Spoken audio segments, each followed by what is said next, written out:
What is up, team? And welcome back to the Technical Fowl podcast. As always, you're joined by the three of us. I'm Jack Anderson. To my left is Sanders Oakley, and to my right is JP Pucylowski. Boys, how have y'all been? Great. Today was a good day. What is today? Tuesday. Yeah, it's been good. Went to the gym this morning and then had kind of a chill afternoon, getting ready for this show, playing some College Football 26. But yeah, no, I'm great. And then last night's games were fun. Oh, the highlight, the most important part of my weekend. I am in a fantasy football league with me and four of my cousins. It's a 6-person league. We have one team that's like managed by my cousin. He manages 2. One of them is his, and one of them he just like makes like playable. But there are 5 guy cousins in the league. Anyway, me and my brother were playing. I last year lost week 1 and then won out. I won every single game, won the championship, was dominant. And it's a keeper league, and so I kind of expected to be dominant again. What's up, Trail to 100? Welcome in. Don't recognize you, but we'll get to like NFL recaps later. We'll break down a couple of big games, and then we'll also talk about some highlights from the weekend. We're just recapping how our weekend has been. Anyway, my youngest brother, Harris, he's 15. We're playing. He was the only person who beat me last year. 12:30. Me and him are hanging out yesterday, and at 12:30, one of his players scores a touchdown, and he hits the Steph Curry night celly on me from across the living room, and proceeds to hit it every single time one of his players touches the ball. And every time he did it, I said, Harris, if I come back and win this game, you will never hear the end of it. I'm just going to dog on you. I'm going to rag on you and let you know that I came back and won. I did not come back and win. The Emeka Egbuka injury early in that game really hurt me. The Roma Dunze touchdown taken away hurt. I ended up losing by 20, but it's a small league, so we'll play again in the regular season, and then I expect us to meet again in the playoffs. Appreciate it, Trail. That's awesome. It's really cool to like see people. A lot of like we're up to almost 200 subscribers. A lot of our early listeners are like our friends and family, and it's really cool to see people that like just find us on YouTube, join us, and talk ball and listen to us talk ball. But we're really, really happy to have you here. Anyway, I lose. He called me last night. I had to take it. I made a little video. In this room, I did a press conference, a post-game press conference, sent it in the group chat with my cousins. He made a responsive one talking about how there was some discontentment in my locker room. He'd heard rumors of discontentment in my locker room and players looking for trades, which was news to me, news to my ears. 100%. So anyway, it's probably like my most contested league just because it's so small, really high scoring. It's a really goofy league. Really high scoring, really big rosters. Sure. And it's family, and it's my brothers. It's 2 of the guys are my brothers, and the other 2 are my cousins. So like we're gonna go at it, and talk some trash. But anyway, all that to say, really tough loss for me. Ready to get some of my guys back from injury, especially Emeka. Hope that he recovers quickly. But yeah. Casual. Oh yeah, what's up, JP? I wonder. Yeah, Trail. That's like you said. That's JP. That's Jack. I'm Sanders. So JP in our chat, just keeping things active. Anyway, I've talked enough about my weekend because that's kind of was the highlight or low light, the main point of my weekend. JP, you want to talk about your weekend? He had the objectively cooler weekend. You did have disrespect. the cooler weekend. I appreciate that. Yeah, I agree. It was a great weekend. Casino, and then boat, lake day, Sunday golf, Monday Bills-Falcons game in person last night. I would like to tell another fantasy football story as well. Go right ahead. That partakes with last night. So last night in my league, 2 members were playing. One member trailed by 50 points, 49.3 points. Both teams had 2 players left. One had Bijan Robinson and Jaden Daniels. The other had James Cook and the Bills defense. Long story short, Bijan Cooks, of course, he had the 81-yard touchdown run. James Cook doesn't get the ball enough for whatever reason. The Bills defense only scores 1 fantasy point. And after the Falcons game, the individual with Bijan Robinson and Jaden Daniels needed 7 more points. Commanders are driving. get all the way down the field, complete the big pass to Lane down the sideline. We're in the red zone, hit Zach Ertz, touchdown. And he takes the lead by 2 points, specifically 1.6 points. It's over. He won. He's won the game. He is celebrating with us, with other Falcons fans, with the guy we had met in the stands. He had said coming into the night, if I win this week, I'm going to purchase a Bijan Robinson jersey if he cooks, because I'll need him to cook to win the weekend. Of course, Bijan cooked. And so we run into the team store. We're celebrating. We're trying on Bijan jerseys. Mid-game? While the game is about to end for Commanders. Yeah. Okay. So this is post-Falcons Post-Falcons game. Post-Falcons win. He's trying on the jerseys. He picks one he likes. We're still celebrating. He spends the $180 there in the team store, gets his Bijan jersey. We walk outside.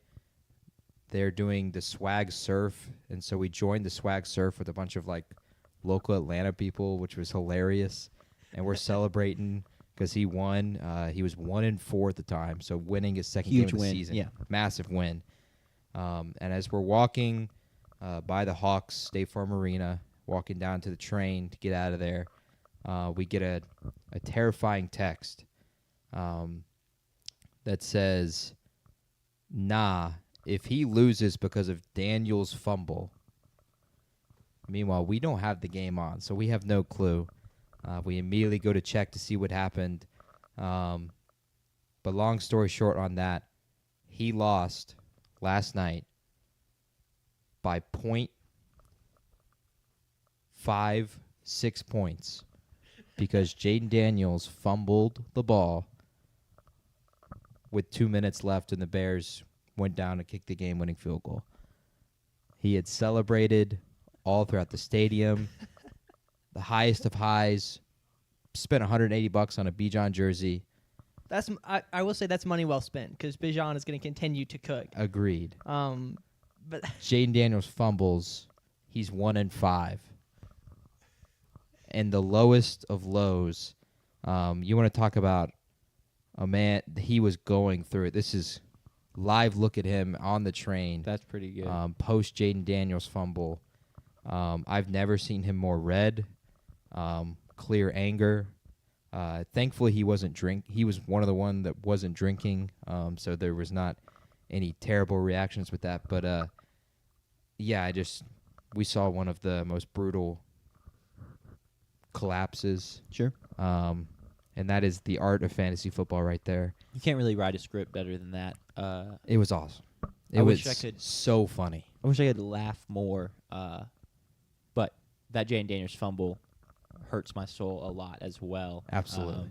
Because that's just an inexcusable loss. So, yeah, I have a pit in my stomach now just thinking about it. But that's really funny at the same time. But at least you got a Bijan jersey. Yeah, just the look Bijan on the bright jersey's side, kinda I sick. guess.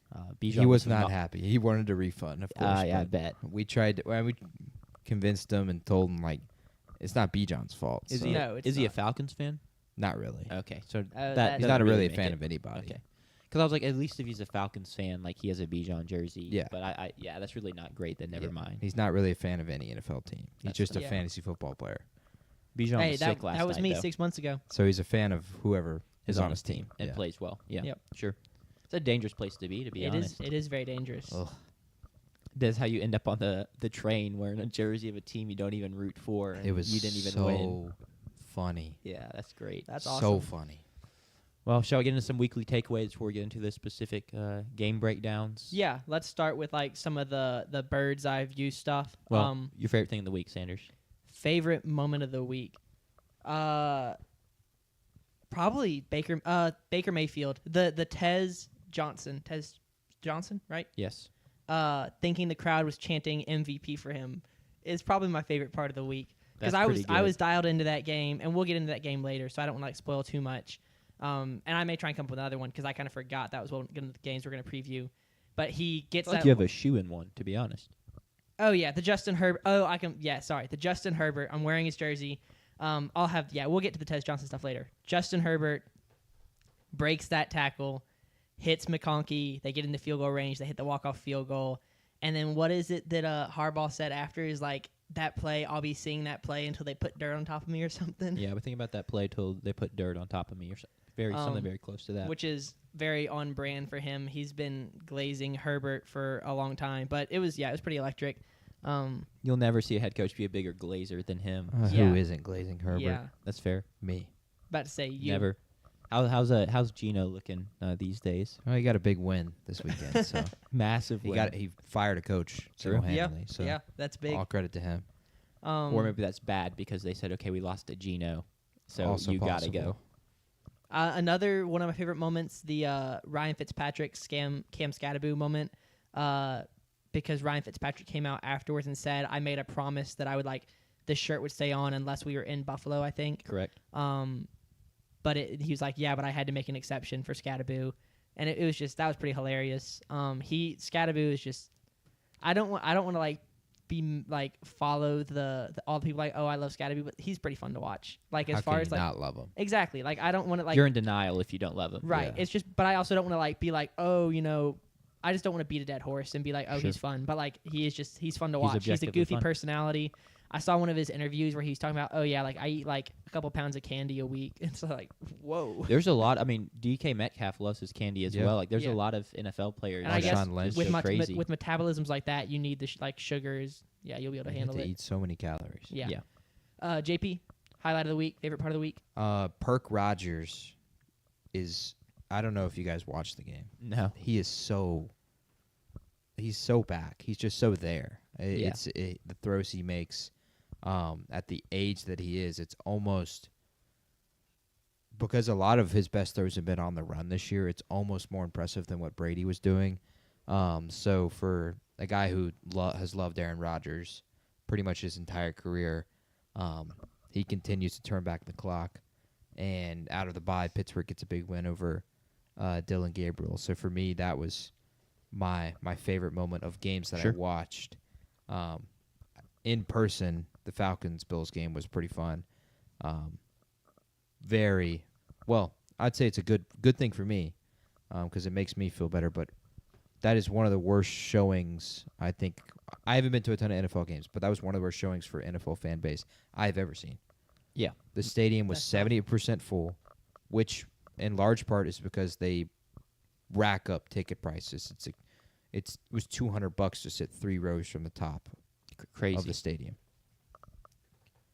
And for whatever reason, the fan base just doesn't care about the team. A team that's 2-2 has some promises playing the Bills on primetime TV, and the stadium is 70% full, and that split is 35-35 in terms of Bills and Falcons fans. Yeah, you could hear it on TV that there were a lot of Bills fans there. It was a good thing to see. That was a positive thing to see, but it's a sad thing because why don't we care about this team that's showing promise with Showing young players? promise and young players, exactly, very fun. And that kind of leads into my highlight was just watching Bijan because Yeah. he's just so unbelievably good. The way he runs is effortless. He just absolutely people talk about him gliding, and that's exactly what he does. Yep. Even the missed tackle on the sidelines. I get it's not the best tackle attempt, but he made that breaking that tackle so effortless. He doesn't even really break stride. He just keeps going, and that was his first rush of over 40 yards in his Correct. career. Yeah. Just ended up with over 200 plus all-purpose yards. He had 237, if I'm not mistaken. Something Yeah. like that. Just unreal player. The Aaron Rodgers thing, I think it's so funny. People have jokingly been comparing him to Patrick Mahomes, and then all the people who aren't teenagers or younger are he was doing some of this stuff. He's been making crazy plays before Mahomes was making the crazy plays. And then to his age, I've heard people talk about how when you get older as a quarterback, it's not the arm that goes, it's the recovery. People who talk about how Brett Favre, if he went out there and had a perfect pocket, he could still make the reads and make the throws. But if he gets hit once, he's done. Yeah.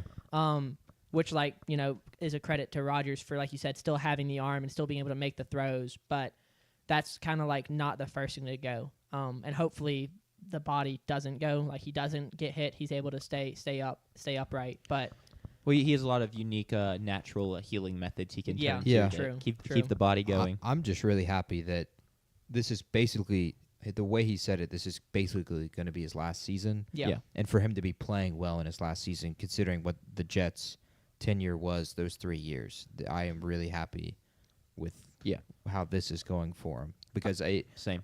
given how that went, I would love to see him go out on a positive note, not a negative note like it was the last 3 years. Yeah. And you mentioned it. You loved him. He was my favorite QB of that era. So I agree. Like getting to see him play well one last time is pretty fun. And I'm not gonna say he handled the Jets situation perfectly because he clearly didn't. But it is cool to see him get some vindication of being like, I can at least still play well, right? Like, a lot of the on the field stuff was the Jets. A lot of the off the field stuff might have been on me, but I digress. Yeah, they are that now is cool to favored, see. barely to win the AFC North. I believe. I mean, that makes sense. At 4-1. 4-1. And then the 3.5 Ravens games are up. right behind them at 1-5. So that's big. Other big takeaways. Well, I want to ask JP a question because he was at the game. Yeah, Do it. sure. Thoughts on the Bills? Not really their best performance. Offense wasn't clicking. You mentioned they weren't really getting James Cook the ball. Which makes 2 weeks in a row Mm-hmm. that not clicking. Do you have any legitimate concerns, or are you still just like they're one of the best teams in football? I don't have any legitimate concerns. Sure. Because as long as Josh Allen is there, it doesn't matter, and he's shown that of the course of his career, and even this season. They just don't have the weapons to supplement a prolific offense, and yet they are scoring 30-plus points per game. My first reaction, both during the game and after the game, is they have to trade for a receiver at the trade deadline, and they may want to trade for one very soon. I target that team's receiver, Chris Olave. I think that would work out well for them because they already kind of have a physical threat in Joshua Palmer and Keon Coleman. And Shakir just hasn't taken that ascension for them. They need a receiver. That is you can see that out there on the field when, for whatever reason, they decide to go away from James Cook, which he was averaging, I think it was 6 yards per carry. He did not touch the ball for the final 12 minutes of the game. He also didn't have a single target. That can't happen if you're going to pay a guy 4 years, $45 million. He also was on the field only 52% of the time out of the running back snaps. So that cannot happen. That has to get fixed, which it's surprising given Joe Brady and their success with Josh Allen so far. They needed to lean on the run game more. That's what got them the 2 touchdown drives to start the game. And to come out of the second half, I think they gave it to James Cook 7 times on that first drive in the second half, and he got him all the way down the field. Defensively, they're kind of beat up there, but they also just clearly don't have the talent whatsoever. I wasn't that concerned, though, because they were getting stops. They were giving Josh Allen multiple chances to get the ball back and drive down the field. I think the biggest thing, at least from what I've seen in the media today, is we are overreacting. Where Pat McAfee did an 18-minute segment on the Atlanta Falcons about how we need to take this team seriously. You know what they did 2 weeks ago? Lost or to 3 the weeks Panthers. weeks Lost to the ago. Panthers Lost by the 30-0. Panthers 30-0. Yeah. Just so means the Panthers are that much better than the Bills. Panthers, whatever. I'm joking, I promise. Yeah, we need to pump the brakes there. Holy Schubert, man. I mean, it's the Falcons. I think the Falcons are just going to be a high variance team week to week, and that's what you're going to get. That is the Falcons. The Falcons in a MO. nutshell, but especially this year, just with the way Penix plays, he's going to go out there and sling it, which I talked about how fun it is to watch Bijan.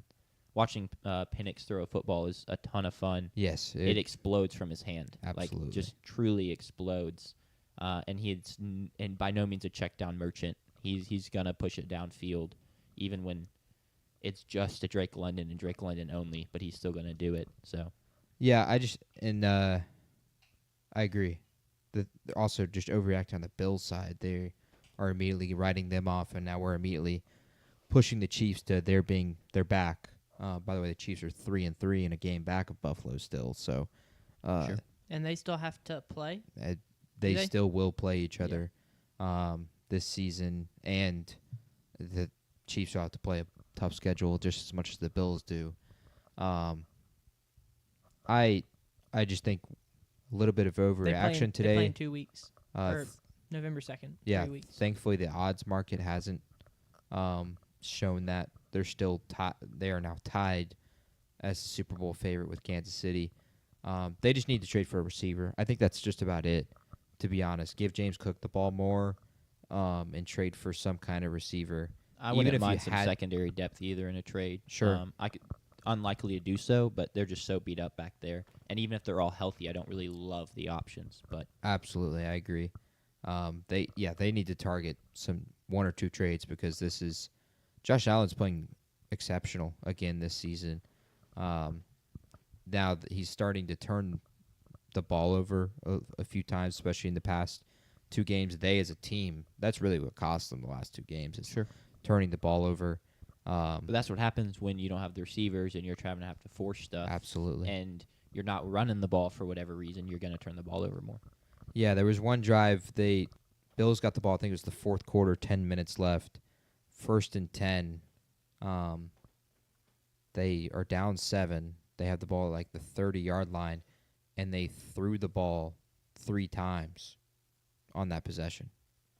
And if that, like, at that point in the game, like 10 minutes left, that you could go on a little 6 or 8 minute drive and chew up a ton of clock and tie the game and then force the Falcons to kind of have to work a 2-minute drill.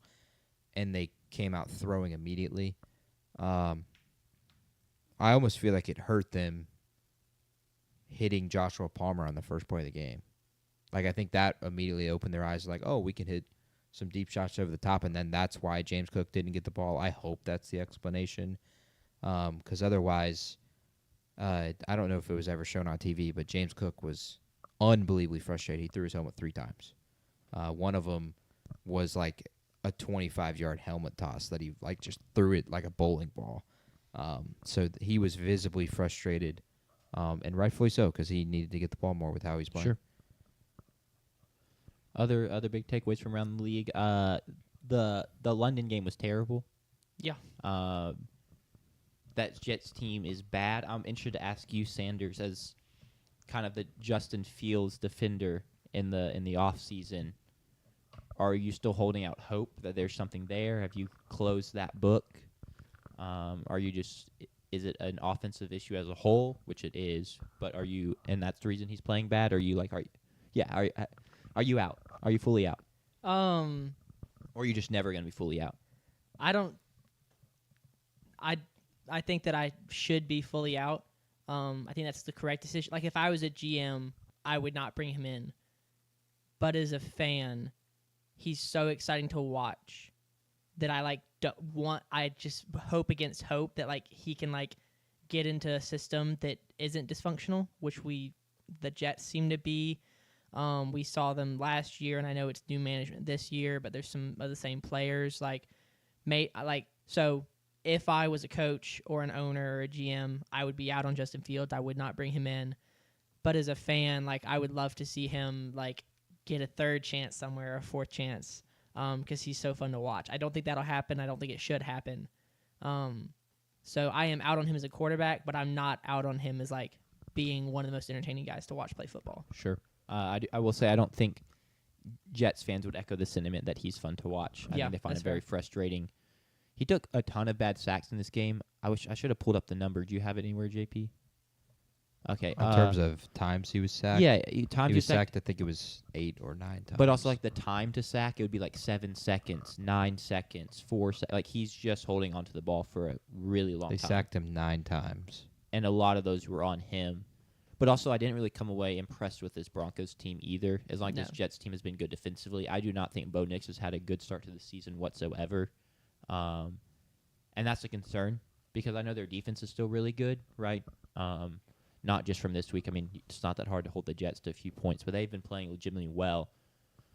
And that's enough to get them into the postseason. But if they want to have any sort of postseason success, you're going to need more from Bo Nix. You're going to need more from that offense. So I wouldn't be out necessarily on Justin. I think it's completely like a fit thing. Like you saw him in Pittsburgh last year. He's 3-0 with Pittsburgh.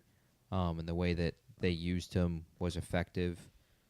He, for one, he lacks almost something that Jalen Hurts lacks, which is he is kind of incapable of throwing it across the middle of the field in between the numbers, deeper than 10 yards down the field. And that could be a height thing, right? He's on the shorter end of quarterbacks, I believe. I don't think it's a height thing. I think don't it's think a he can process. a lack of talent, lack of process. He throws a fine deep ball, obviously not as good as Jalen Hurts, but he's kind of limited to that. So I saw one thing on Twitter that like maybe he's the next Taysom Hill. That's where like he needs to be used in that kind of capacity. If money didn't exist and he wasn't, with the way the quarterback market is, where he gets paid $20 million a year, it would be very easy for him to become that kind of guy. I wish there were more 2-quarterback systems, to be honest, where you could use more running packages, and he would be perfect for that. I also like the Jets are a dysfunctional franchise. Clearly, nothing has worked there since Mark Sanchez and Rex Ryan.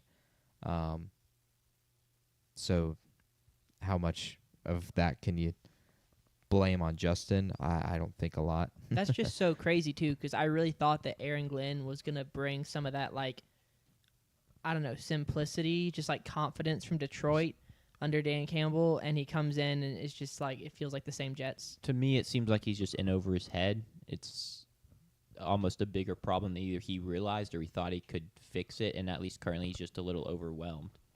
It's year one. Correct. I think this is certainly a rebuild.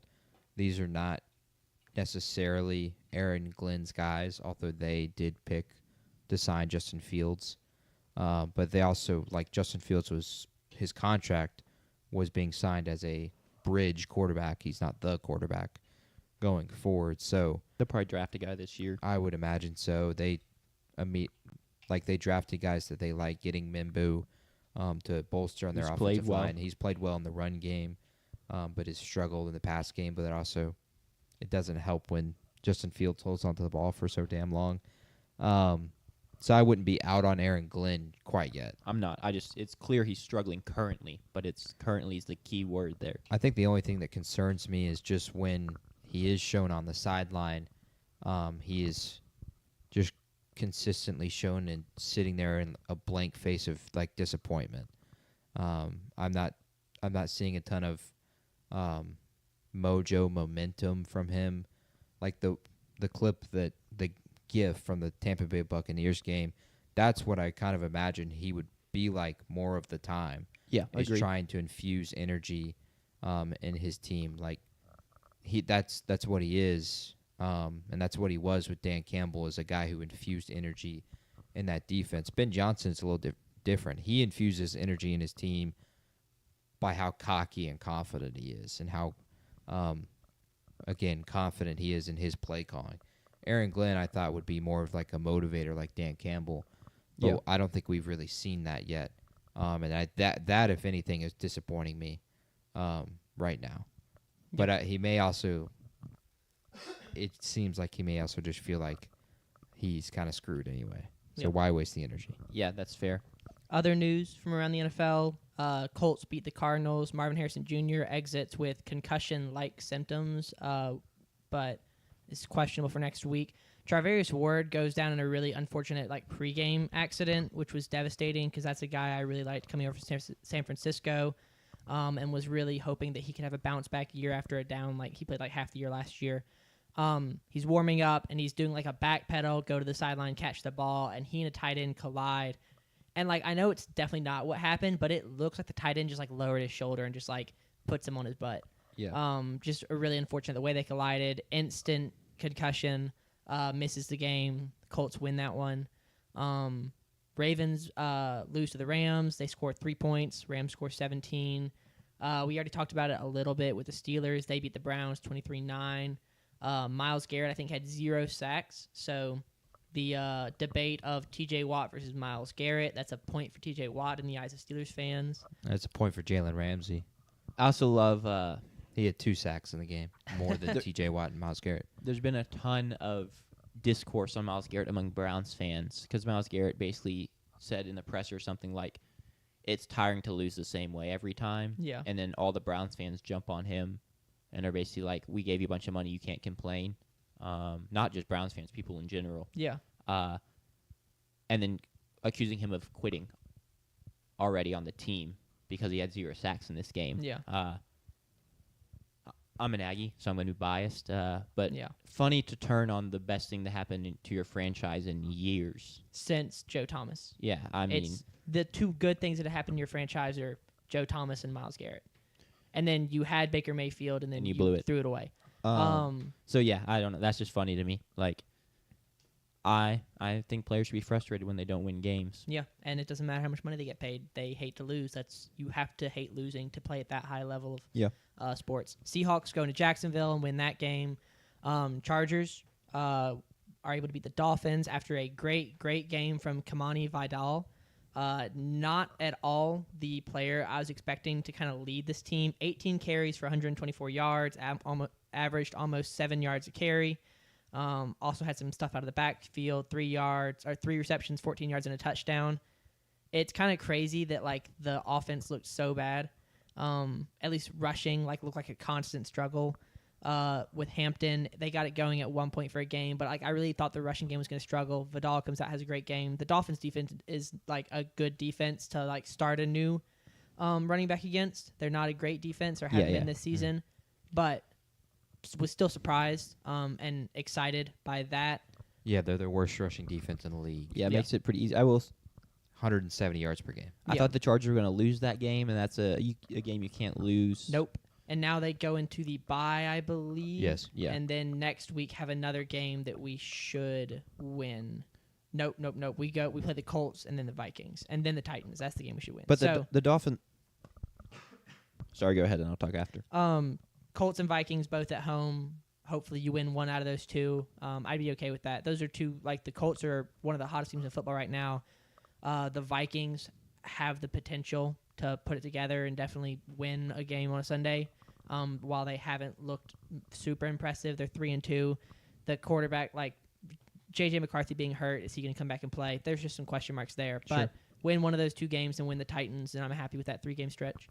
Yeah, I mean the Dolphins are just a broken team. Yeah. One thing I will say about the Chargers, y'all got to finish drives better. Way too many red zone field goals, or red zone turnovers.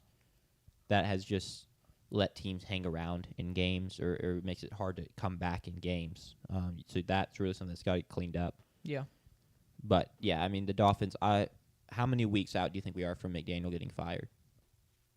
Let's look at their schedule. They just play the Chargers, lost. They play the Jets. Okay. They play the Falcons in 2 weeks. So maybe they go on a little two game. Sorry. They play at the Browns and then at the Falcons. Gotcha. So I think if you lose both, I think he can lose at the Browns and still have his job. I think if you lose Browns and Falcons, I'd fire him if he lost to Cleveland. I also would. And then we got Tua saying stuff in the presser. Just that was crazy. Talk about the Dolphins being broken. I think he's broken. So yeah, the for those who haven't seen it, Tua in a press conference came out and said one of the issues on the team is leadership, and everyone has been like, you are the quarterback, you are the leader. If there's an issue with leadership, it could be you, which is that's not to say that like you can't be a good quarterback and a good leader and not have problem with leadership. It was just he just didn't do a great job of clarifying that. No, not at all. He said, I think it starts with the leadership and helping articulate that for the guys, and then what we're expecting out of the guys. We're expecting this. Are we getting that? Are we not getting that? We have guys showing up to player-only meetings late. Guys not showing up to the player-only meetings. There's a lot that goes into that. Do we have to make this mandatory? Do we have to not make this mandatory? So it's a lot of things of that nature that we got to get cleaned up, and it starts with the little things like that. It sounds like he's trying to like be the president of like a college like club. Like, meetings mandatory, not like he's not talking about running a football team or leading a football team. This sounds like how I sound trying to IGL my Siege team. Sure.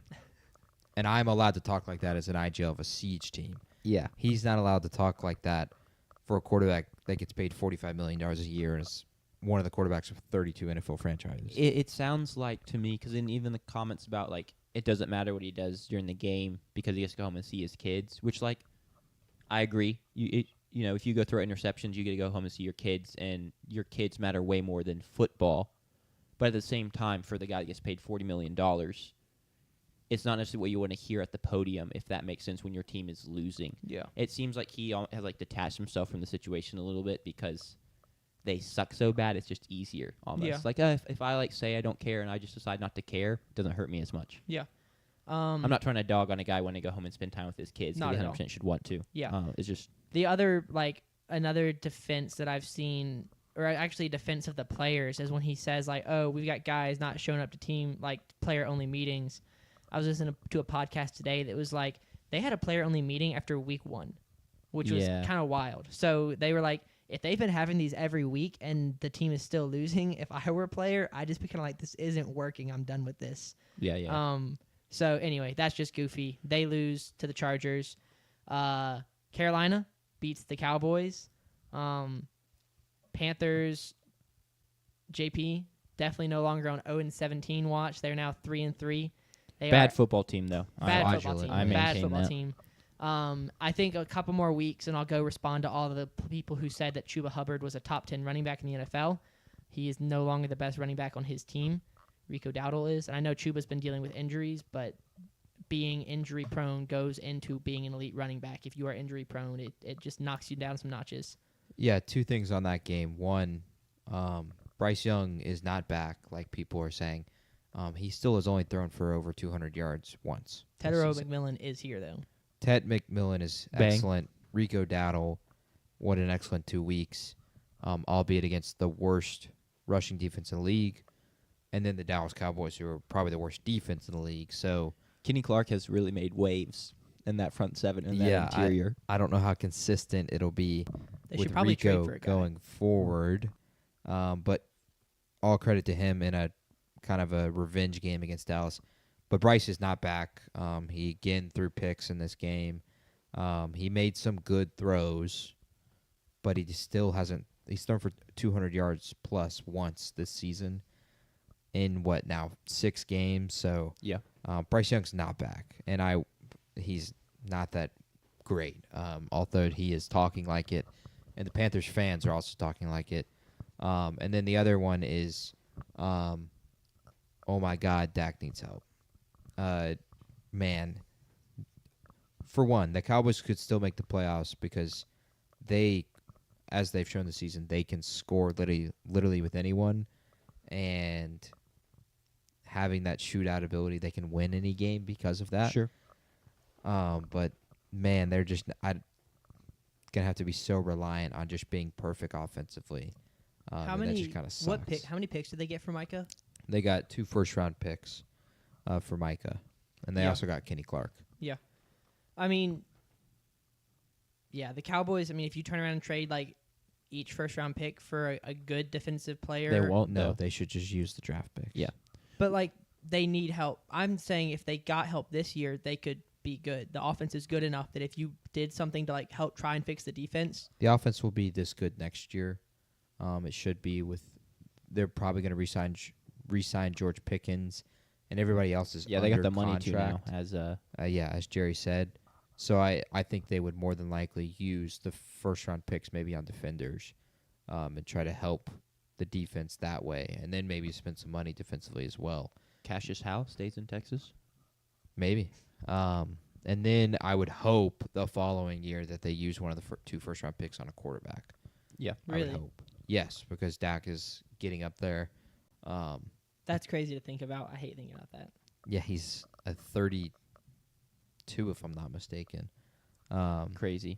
Yeah, because a decade ago he was playing here and he would have been 21, 22. So Yeah. But they don't need to trade those picks. Yeah. Use them. If your I team's agree. going to be bad, you're going to have a pick in the teens, and then you'll have the Packers pick will be in the 20s. Yeah. So My last really thing I've been waiting to ask before we get into specific game breakdowns, y'all can obviously add on top. But for the first time, just perusing mocks, I have seen a mock where the Saints did not take a quarterback. Yeah. Under the premise that Spencer Rattler has been playing well enough I've been hearing that. to be the solution. He's never been the problem, but is he now potentially the solution? And I'm turning it over to our Saints fan. Look, he could be, but he would be the solution on a team that is great as a sum of its parts. And I don't want that. He would be the solution if a team was built like the Minnesota Vikings or the Detroit Lions, a team that just has tons of weapons, great defense, and great play calling. That would work for Spencer. But we are 4 years from that, from having that talent. That's how it took 3 years to build that with Detroit. They were able to kind of get it going late in the season that they just missed the playoffs because of a tiebreaker. And then the draft picks were ready, and they've completely ensued with Jahmyr Gibbs and Jack Campbell and Aiden Hutchinson and Jamison Williams. That's going to take 3 years, unless we're already assuming we had a year of that, which I'll go ahead and say I don't think so, considering Tyler Shuck was the second round pick. Yeah, it doesn't help that at all. And so that's not going to add a ton. Kelvin Banks will be a key part of the franchise, hopefully for a decade plus. But how has Covenant Eagles alumni Jonas Sanker been? He's been good. Okay, He's cool. been really good. He's made some good plays. Like I said 2 weeks ago, or it might have been last week, it's nice having the young guys playing and getting these opportunities with the old guys getting hurt so far this season. The only one that hasn't got to play is Danny Stutzman, which has been really frustrating. Sure. But hopefully we will trade a guy like Pete Warner and be able to play him the rest of the year, because I think Danny would help us a ton. Makes sense. But Great. I say all that to say I don't want that. I'd rather have Josh Allen and hope to try and fill the holes around than the Vikings, and we just is J.J. McCarthy the answer, that kind of thing. Spencer is playing well, and his team is not helping him a lot, especially his receivers. But I don't want that. I want Lenore Sellers. Yeah. I figured that's where you're still going to be. I figured I'd just Yeah. float it your way. But I think we're ready to get into... Oh, yeah, Go that's ahead. fine. No, well, you- I was just going to say, like, with the standings right now,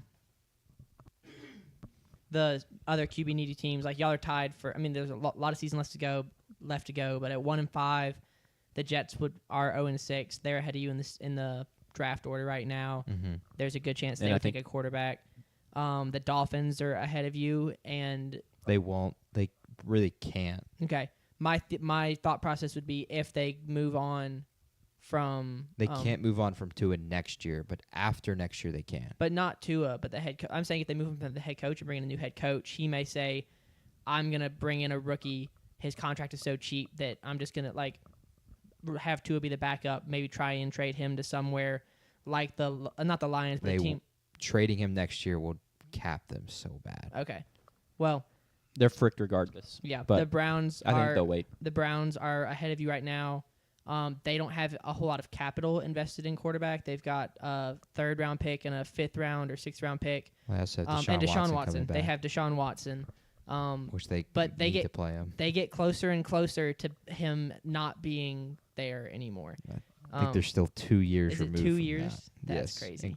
not including this season. Yeah. But those are probably the only. Thank goodness they gave him fully guaranteed money. That was really smart. Yeah, the only other teams that are 1-5, the Ravens. I don't see them drafting a quarterback. Absolutely not. Feels unlikely. Yeah, I agree. The Titans also don't feel like they will draft. Actually, I take that back. With the whole, we've seen it before with the first round quarterback being moved on from after 1 year, but it was Josh Rosen and not Cam Ward.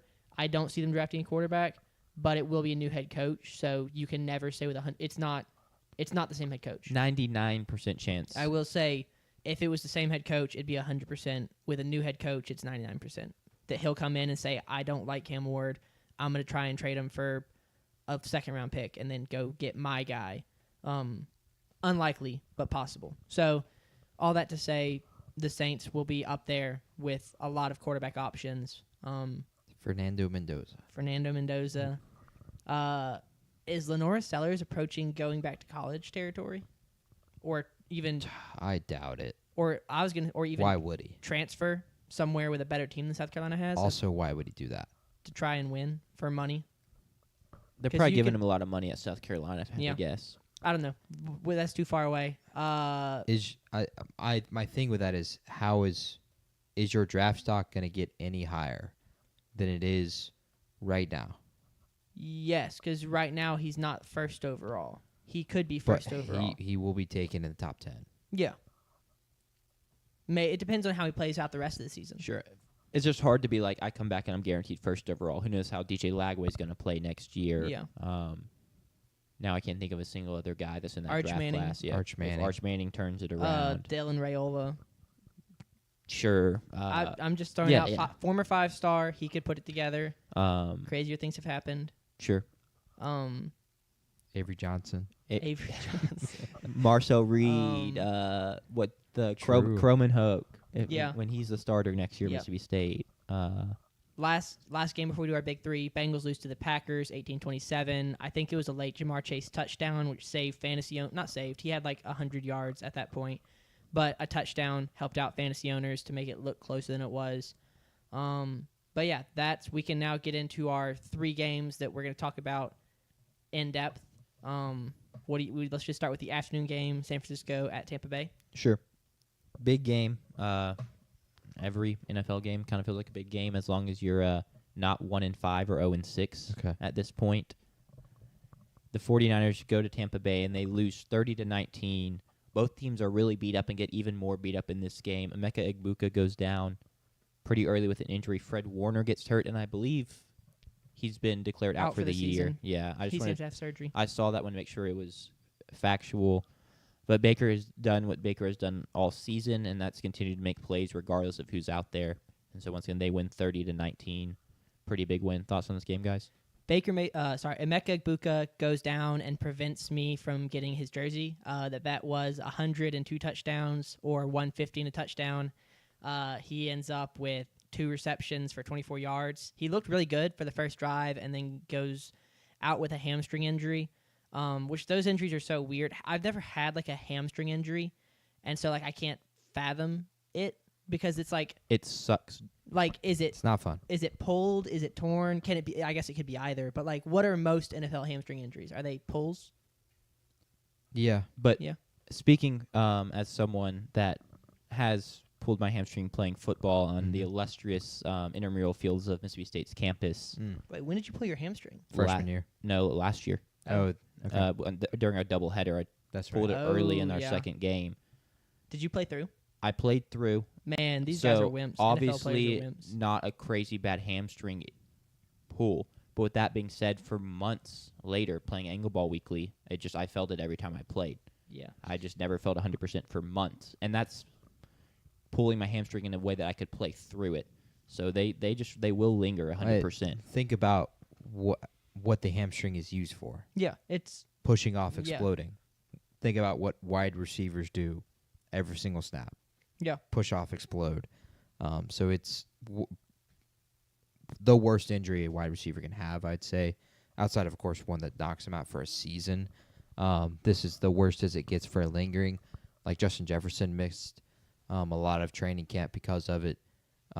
He's going to miss like 3 to 4 weeks, Yeah. I think, at this point, which will have zero impact on the team whatsoever. Yeah, that's the crazy thing is they were without wide receivers 1, 2, and 3. They were without running back 1. They were without left tackle 1, left guard 1, and another offensive lineman. Right guard 1, right guard 2, and they lost right guard 3 in the game. And they go out and beat a team that was 5-1 or 4-1, excuse me. And right tackle was on IR as well. It's just Baker Mayfield. It's really sad to me. I didn't realize that Patrick Mahomes is now up there as a favorite for an MVP, and Baker Mayfield is not. I feel like Baker Mayfield deserves to be MVP with the way he's carrying his team right now. I mentioned it earlier and then got sidetracked because I didn't want to talk about it too much. The touchdown to Tez Johnson, everything about that play was incredible. The throw was a great throw.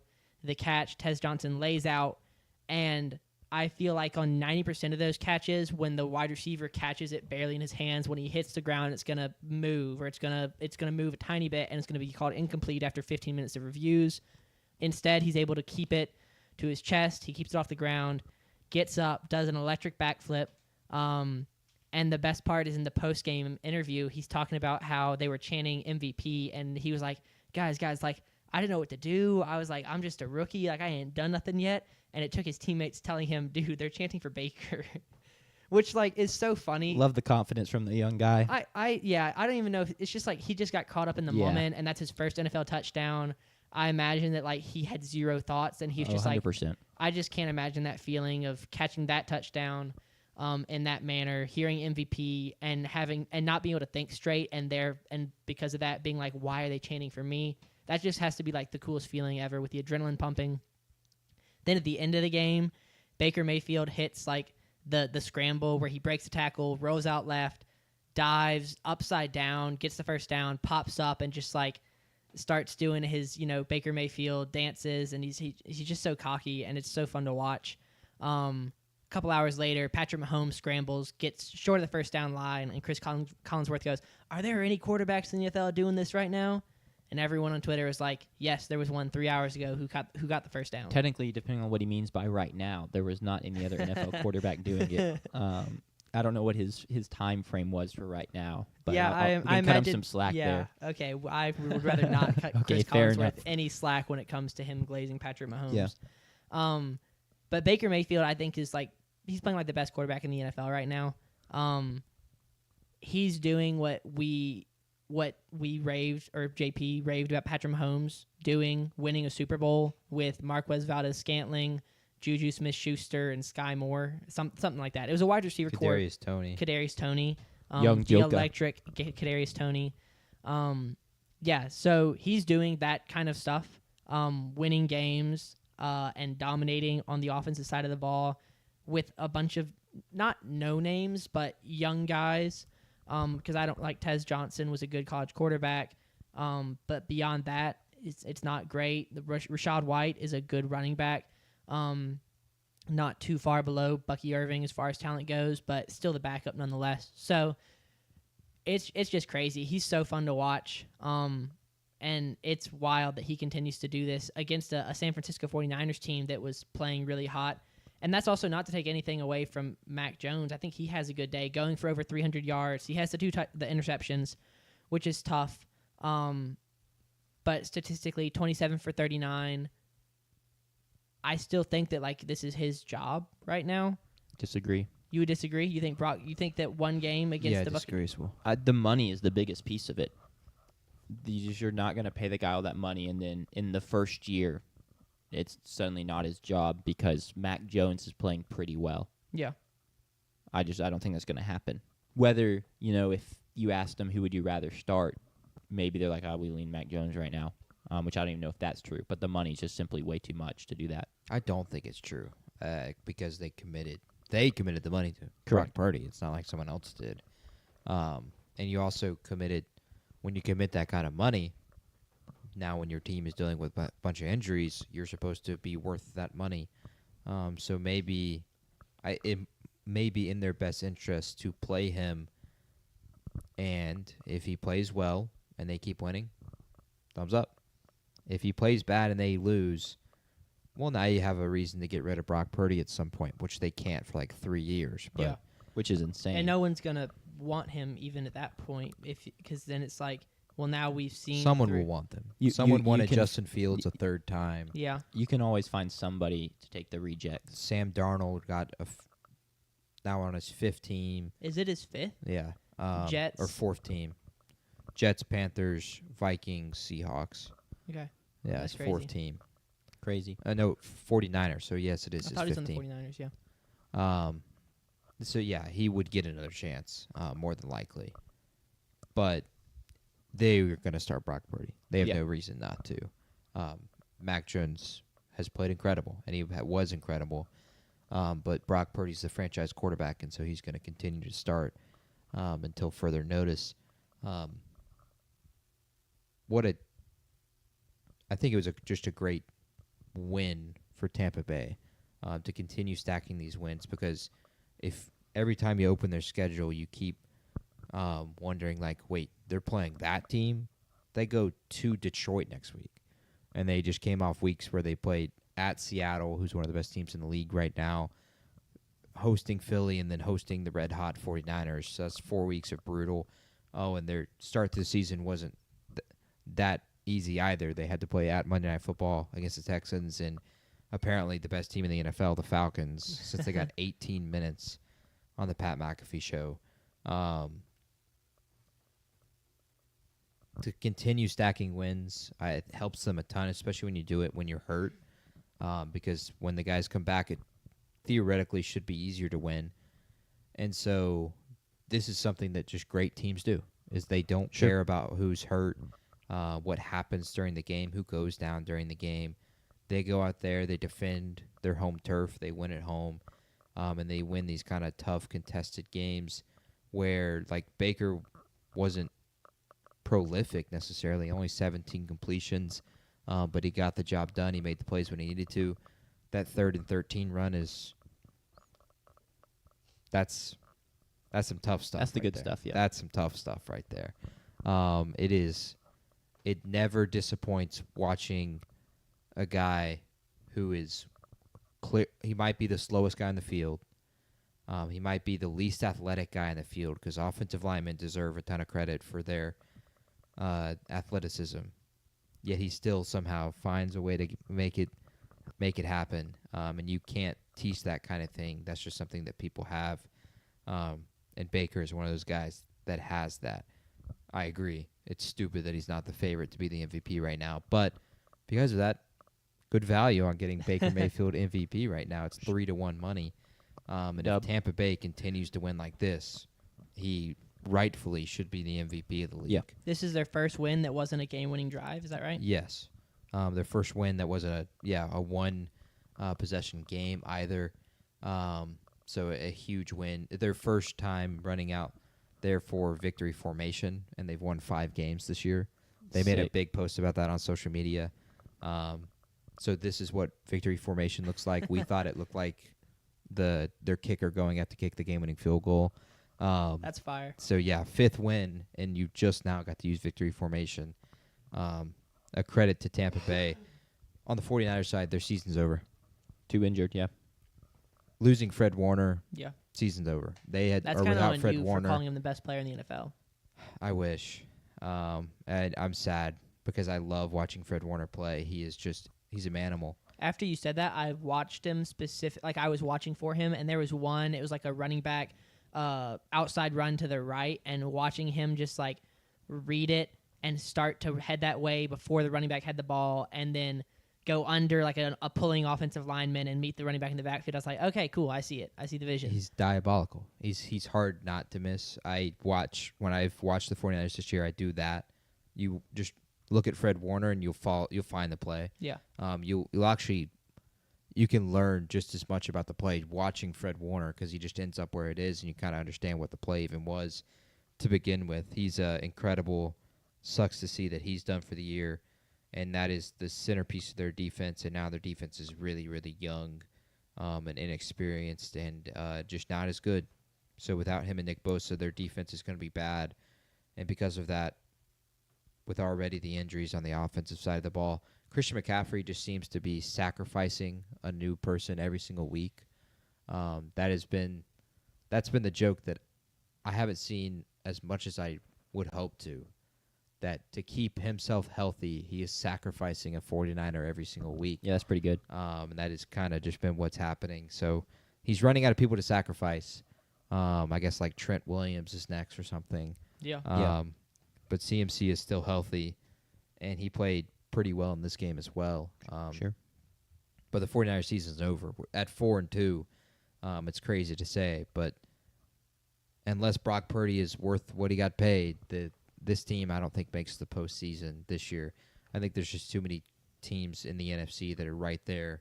I think they're the 8th, 9th best team in the NFC at this point. Yeah, I think they'll get close because their schedule's not too difficult. And Not at I have all. a lot of respect for Shanahan.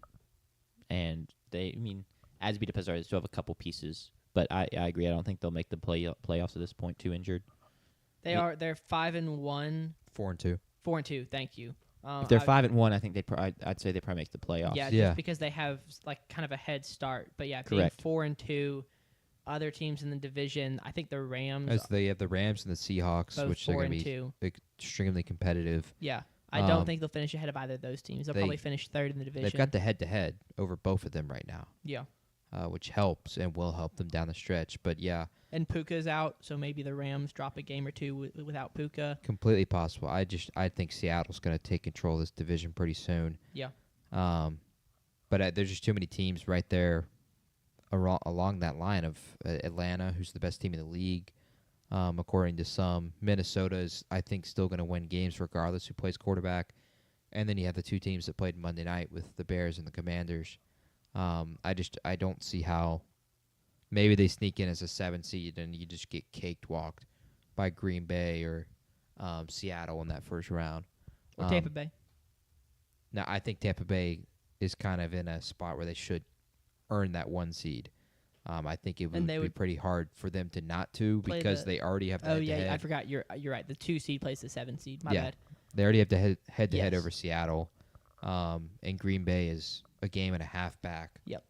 I 100% agree. I just forgot that the 1 seed doesn't play the 7 seed. Yeah. Because that's not how it works. They will if the 7 seed wins. True. All right. Next game? Yeah, I mean, why don't we go to Sunday night first, though, chronologically? Yeah. We were wrong, apparently. Yeah. Not apparently. We were just wrong. We didn't understand why the Chiefs were favored in this game. But the Lions go to Kansas City and lose by 13 points. The Chiefs win 30-17. Kind of key swing plays. The Lions don't convert either their fourth down plays. Stuff like that. They just struggle to stop Kansas City. I think the injuries are really starting it to the Lions. But key takeaways from y'all? I mean, it was sad. Jahmyr Gibbs kind of struggles on the ground, averaging under 4 yards a carry. As a fantasy owner there, I was pretty devastated. I think the thing that's like been the most overwhelming has been everyone talking about the refs after this game, which has just been really frustrating because the play that people are most mad about was the Kelsey catch, the one where everyone thinks that it was an incomplete pass, and I just don't see it. I've watched that play. I've watched the GIFs. I've watched the videos 100 times. I've been in arguments with people on Twitter of them posting screenshots, still frame photos to show me the ball is moving. And I'm just like, you can't. This is the Auburn-Georgia game all over again. You cannot use a still photo to demonstrate possession, movement of the ball. You can use it to show knee is down. You can use it to show if there are no hands on the ball, whatever. That was just, it's bothered me a lot because what did you think, JP? It was not a catch. Really? Jesse James didn't catch the ball against the Patriots back in whatever that was, like 2017 or so. And that is almost identical to what Travis Kelce did. But it doesn't matter because the Chiefs went fast and they snapped it before Lions had a chance to challenge. Yeah. And so the play it's mute. It doesn't matter, even if they should have ruled it differently on the field. But refs miss catch calls all the time. That's arguably the most debated thing in the sport in terms of a call. But that was I don't know. Hip drop tackle's up there. That should be. It's not debated because they're just not there. They just don't talk about it anymore. Yeah. They made a big deal about it, and then they don't talk about it. And then Joshua Palmer gets knocked out of the game last night on a hip drop tackle. You could see from 300 feet in the air. I don't know hip drop tackles. That was the most obvious hip Maybe drop not tackle I've 300 ever seen. feet. 30 feet. You were definitely, if you were at 4 rows, 75 feet. you're probably like 100 feet in the air. Okay, not 300. If you're 4 rows from the top, you're probably 100 feet. I've been in Mercedes-Benz in New Orleans, and nosebleeds. You're up there. You are up there. So I would say you're probably at least 100 feet up in the air. Back to the game. That was not a catch, though. Okay. But you can continue. Why? Okay, so I see. I mean, I don't want to do. If Jesse James didn't catch it, then that's not a catch. What if the Jesse James call was wrong? But Des Bryant still caught it, in my opinion. Yeah. The reason I see it 'Cause he being a said so. catch, he has control with his left hand. When he hits the ground, his left hand does not lose control of the ball. Therefore, it's a catch. That's really all I see. I see it as he had control with two hands. It hits the ground and a hand comes off. But he didn't lose control with the other hand. He still had control of the ball. Well, he had control with two hands. I would see it differently if he was falling to the ground and then it has it in one hand and then he loses possession. Doesn't lose possession, hits the ground, he continues possession. Yeah. But I think he had it in two hands. It hit the ground, a hand came off, incomplete. But he still had control of it. He still had possession. But he had it with two hands, and now he doesn't. Yeah, but I don't think the rule says if you have possession. That's how I see it. Yeah. That's how I would officiate. I don't hate it either way, but it's just not the main takeaway from this game. Yeah. Is No, the ref. It did not matter, actually. It's crazy that it's being made out to be the main takeaway when it isn't. The Chiefs just went out and won the game. I think it's a pretty fair way to put it. Just the Chiefs went out and won the game. They limit Gibbs, as you said. They move the ball well offensively, get all their pieces active. Still not really running the ball great, but that is what it is at this point. Kelsey has a good game. The Lions missed a lot. There was one play specifically where they just felt like they weren't playing close enough to him. At times, he did a great spot of kind of felt like prime Kelsey, just finding the soft spots to pick up 6, 7, 8 yard freak. Anyway, to pick up 6 to 8 yards. You do that all the time, man. It's insane. It's because they're back to back. When I'm just rattling through numbers, they come back to back. What am I supposed to do about it? Anyway, he just finds soft spots and picks up 6 to 8 yards. And so he did a great job of that. I don't know that I don't think that this takes anything away from the Lions. But it is big for the Chiefs. They win this game. They get to 500. They're now a game behind in the AFC West. They're 3-3. A game behind in the AFC too. Yeah, Chargers are 4-2. Thank you. Everyone in the AFC is 4-2. And now you get Rashee Rice back. That's been everything on fantasy. Everyone has been talking about on Twitter. That feeling when I get to start Rashee Rice. Yeah. My favorite was I have him in 3 leagues. I was about to say I've got him in a league. A couple days ago, somebody tweeted I don't understand. They were like, I don't understand why everyone is telling you to try and trade for Rashee Rice, because it's not like the people who drafted him and stashed him for 5 weeks are going to turn around and be like, oh, yeah, I'll trade him away. It's just funny. I mean, if they offered you, some Puka. managers are dumb. Yeah, some managers We are had just Cortland dumb. Sutton traded for Drake London 2 weeks ago. Yeah. that's big and stuff. My brother, he Drake traded London's Drake. cooked, so. No, who did he trade? He traded Cortland Sutton for J.K. Dobbins. No, Quinshon Judkins. Quinshon Judkins. That's more even. Yeah. He needed it I think it was bad. a win-win for both of those teams, but it was just funny because apparently Cortland Sutton's being traded in a lot of leagues. Anyway, they're now 3-3. It's a big win for them. I don't think it hurts the Lions. They're still tied in the NFC North at 4-2, right? But Technically, they're behind the Packers, but they've lost less. Yeah, they've got to play a game, they've got a loss to them, so they have the Packers have the tiebreaker. Well, yeah. Oh, and They're also 4-1 because of and the 1. tie. Yes, yeah. correct. Yep. That's really what it is. But yeah, I forgot about that. But yeah, I don't think that the Lions' loss has me concerned about them going into Arrowhead. Arrowhead is a hard place to play. I mean, most NFL stadiums do have true home field advantage. There's not a lot of stadiums like SoFi where it's going to be 50-50. And then the Chiefs just went out and won this, and I think that as a Chargers fan and as someone who picked the Chiefs to lose, the Chiefs looked good. And now they get back a big weapon for Patrick Mahomes, and we've seen what Mahomes can do to carry a team when he's got a weapon or two. He doesn't even need a weapon or two. True. He just needs himself and belief. I don't know what it is.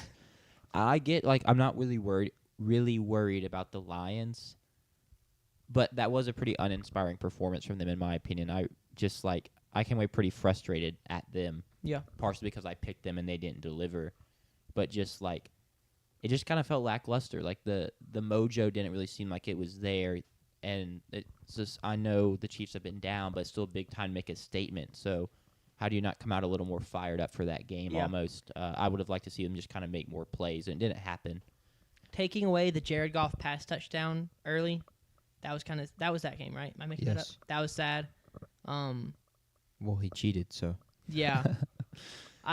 Bunch of cheaters. It still And, just took the that felt like a momentum play where I was like, oh, this is a great play by the Lions. Yes. They drew it up really well, and they end up getting a field goal out of it. I have 2 takes on that. One, Tony Dungy, one of the NBC guys, said that he'd watched them run that at practice this week, and they had ran it the exact same way, meaning they didn't know the damn rules. So that's on them for not knowing the rules. Yeah. That's a known rule. Like if the announcers know the rule, then and they don't even have to ask for the rules analyst, then it's a known enough rule that. I don't know the rules if the quarterback's under I didn't center. know the rule either. Do you remember? It's like if the quarterback quarterback's under center and is he under leaves, center. he has to set up Correct. for a second, like a wide receiver in He has motion, to declare himself as a receiver by setting himself up. as opposed to just being someone in motion. When you're in motion, as long as you're moving horizontally or backwards, you can be moving one If you're person. already set as a receiver, you can really kind of move however you want as long as you're not moving forward. Yeah. It's also cheating, and it's, in my opinion, just a really, really stupid play call in general. Because you're running a wide receiver screen to your quarterback. It worked. And shocker, he doesn't catch the ball cleanly.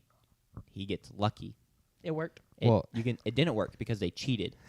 They cheated. My second point is I'm completely fine with the play call. It's Lions football 100%. But that's Lions football if you're like up 17 and you're at home and it's like 2nd and goal.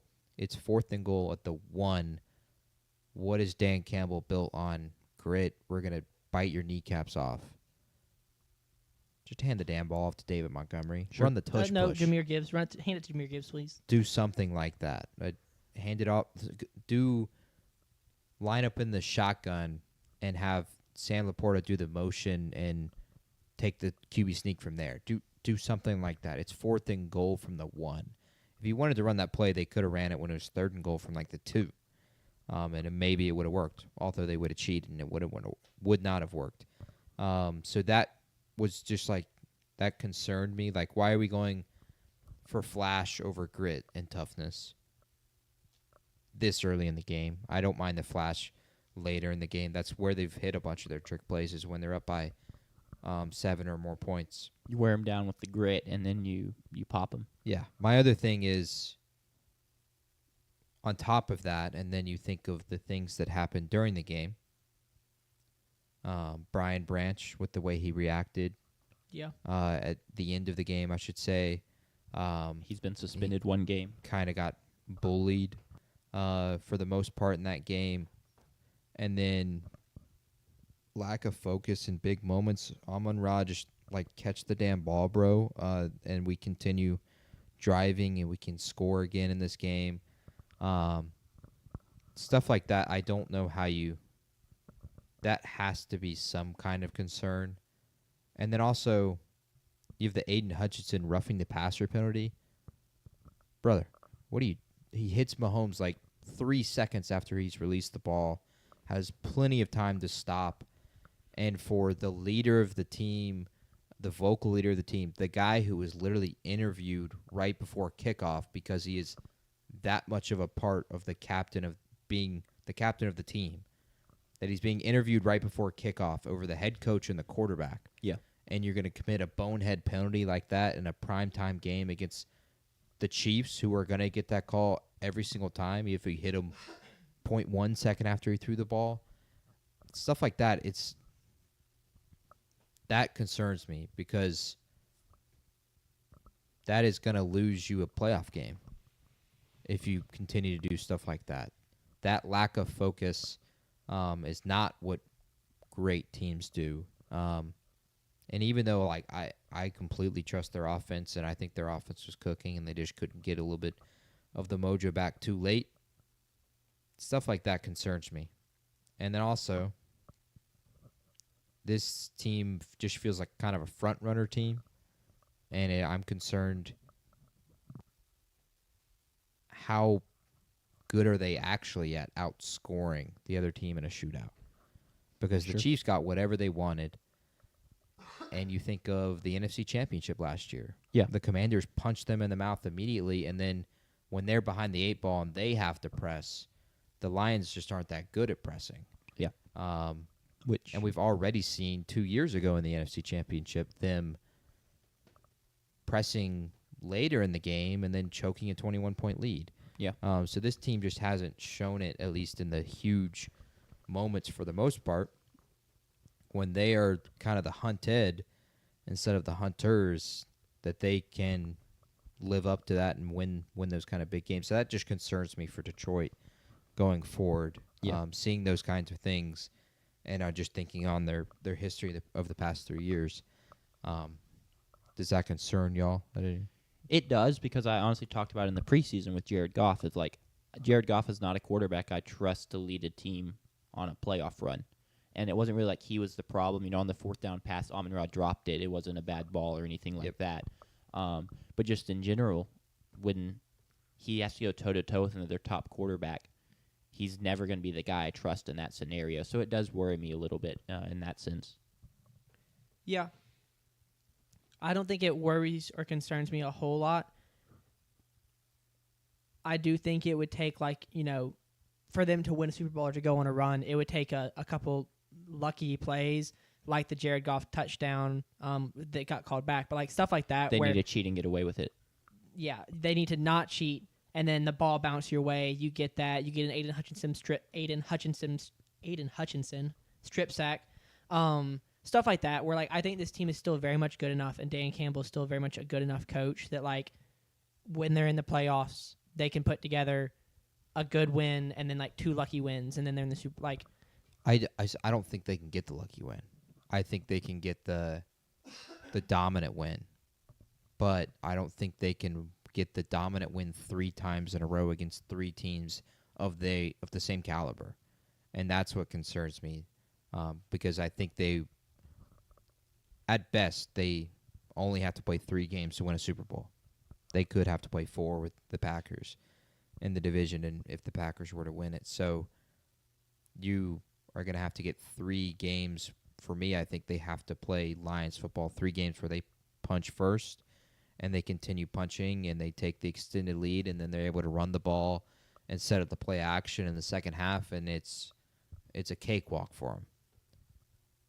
But are you going to get that 3 times? I don't think so. I think one of those games you're going to get punched in the mouth first, and you're going to be behind the 8 ball, and you're going to have to answer to that, and they still just haven't shown the ability to do that against these kinds of teams, and these are the teams you're going to have to beat. To win the Super Bowl, you're probably going to have to beat the Kansas City Chiefs, or you're going to have to beat Buffalo. To get there, you got to beat the Packers, which you didn't do. To get there, earlier. You've got to beat Green Bay. If you even get to the Green Bay game. Or the Eagles. When you've lost the shocker to the Commanders, too. When that can happen, too, when home field advantage doesn't necessarily matter. It just concerns me as in terms of picking this team to win the Super Bowl. Yeah. I don't doubt that this is a great team that's going to be in the playoffs. Sure. That's where my concern lies, though, is them winning the damn Super Bowl and being able to win different ways. They haven't shown that yet. Yeah. Good thing none of us picked them to win the Super Bowl. True. For good reason. All right, let's get on to our last game, which is the latter of the Monday Night Football doubleheader games. The Bears go to the Commanders and steal a win. Simply put, that's what they did. They stole a win. They didn't actually really steal it. It was handed to them. Gave it away. It was gifted to them by my Commanders. I watched it with Sanders, so Sanders can tell you I was quite frustrated. A lot of my face in my hands, shirt pulled over my face. I think I laid on the ground for a moment. Some choice words said at the TV. Just inexplicable for us to lose that game. From the 3 turnovers, the Jaden Daniels pick, which just is a terrible ball. In my opinion, he has the guy open. He just underthrows him and needs more air on it to get over the guy. Mm-hmm. The Bill fumble where he just kind of gets blindsided, isn't paying attention, and gets punched out. And then the worst of all, Jaden Daniels mishandles the snap and basically tosses it into Bill's shoulder pad with 2 minutes left, and we're just driving, trying to put the game away. So from that to Matt Gay still missing kick after kick, it's at the top of the nose. Which one of y'all put it there? Because I did. I did. He shouldn't be. I don't know how we haven't moved on yet, to be honest. Why do teams continue to put up with bad kicking? And I feel this as well, because Blake Grupe has missed a kick in, I believe, 5 of 6 games for New Orleans this year. And I don't know the stats for Matt Gay, but it feels about the same. He misses about a kick a game. And for that game, we lose by 1. If he hits that kick, they have to drive and score a touchdown. Completely different style game. From that to missing the tackle on DeAndre Swift on the sidelines. When they score, then they missed a 2-point conversion, so we're still up 2, but they score to try and tie it. That can't happen. Just terrible resistance in the run game down the stretch when we kind of know they're going to run the ball. And suddenly they're still ripping off 13-yard runs. Yeah, as soon as it started raining like that, throwing the ball was going to be very difficult. Correct. Just disastrous all around. I talked about it in our pre-show, our preview. We're the team that typically makes the big plays, so continue that. And we did not at all do that Monday night. So very frustrated with my Commanders. I still don't really like this Bears team, I'm not going to lie. Like, they didn't do anything that really impressed me. I saw, I don't remember which media outlet it was, but it was like, Caleb Williams and Ben Johnson are starting to click. Look out. And I'm going to be honest, I didn't really see it watching that game. They were fine. They played fine. But, like, clicking, like the Ben Johnson offense clicking, didn't really feel like it to me. I don't know if I agree. They scored on 6 out of 10 drives. Sure. They didn't score, of course, on the drive where they missed the 4th and 1. They were like at the Washington 30. Brilliant challenge. And terrible challenge. And then the other one, they had the field goal blocked. So they had scoring chances on 8 out of 10 drives. But this is a defense that people have kind of just shredded. Sure. And they did not shred They it. didn't finish drives. Which I get sure. the weather is bad, and they didn't finish drives. My biggest thing is, like, for an offense to say it really clicks, it's, like, very consistent. And there were still missed throws from Caleb Williams, bad decisions from Caleb Williams, getting stopped on 4th and 1. Like, for an offense to truly click, that's the stuff that's not happening. Sure. But, yeah, I'm personally, this is the most frustrated I've been about a loss in a long time, just in general. Yeah. I do like the Bears. I like where the Bears offense is going. For it being year 1 with Ben Johnson, as he continues to kind of bring his system there and get his guys there with Caleb Williams, Adunze, drafting Luther Burden, who I think had a big catch down the sideline on maybe the second or third to last drive of the game. That was pretty cool to see. So I like where the Bears offense is going. I think it's still a very young team. But I do like where the team is headed, the direction they're headed. It's a tough division to try and be getting better in, with the Packers and the Lions in there, and also the Vikings, like potentially the hardest division in football. But I like where they're headed, and I like what Ben Johnson's doing with the offense. I definitely think there's a lot of growth for this team. But let me say this, that, like, right now, if we ended up in, this isn't very likely, but there's a scenario, like, we just end up in a scenario where we face this Bears team in the playoffs, the Commanders, that is. I'm very happy with that matchup. I'm very confident we could go win that matchup. This team does not scare me. I thought we were the better team yesterday. We just shot ourselves in the foot, or Jets running back. That was almost a more shooting ourselves in the head. Other kind teams of game. shoot themselves in the foot. We come back and shoot ourselves in the Brees head. Hall said? Yes. Yeah. Okay. Yeah, we did more of shooting ourselves in the head than shooting ourselves in the foot last night. Like, you know the guy that does the college football graphic, how bad do we lose? If this game was on that graphic, y'all would probably be at the wrong end where you...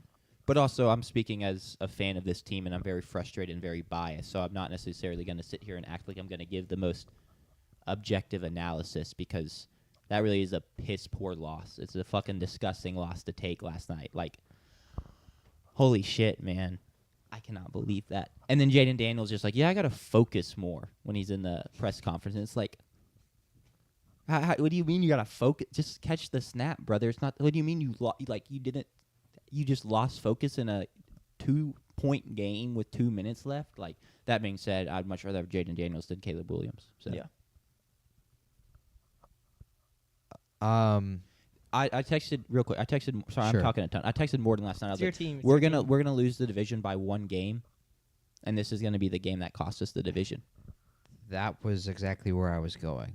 And that's why it hurts so bad. That's why I'm Yes. so frustrated and so pissed. I agree. I would not fear Chicago if the postseason started today. But Chicago may make the postseason because they got this game. And the Commanders, like you said, may not win the division because they lost this game.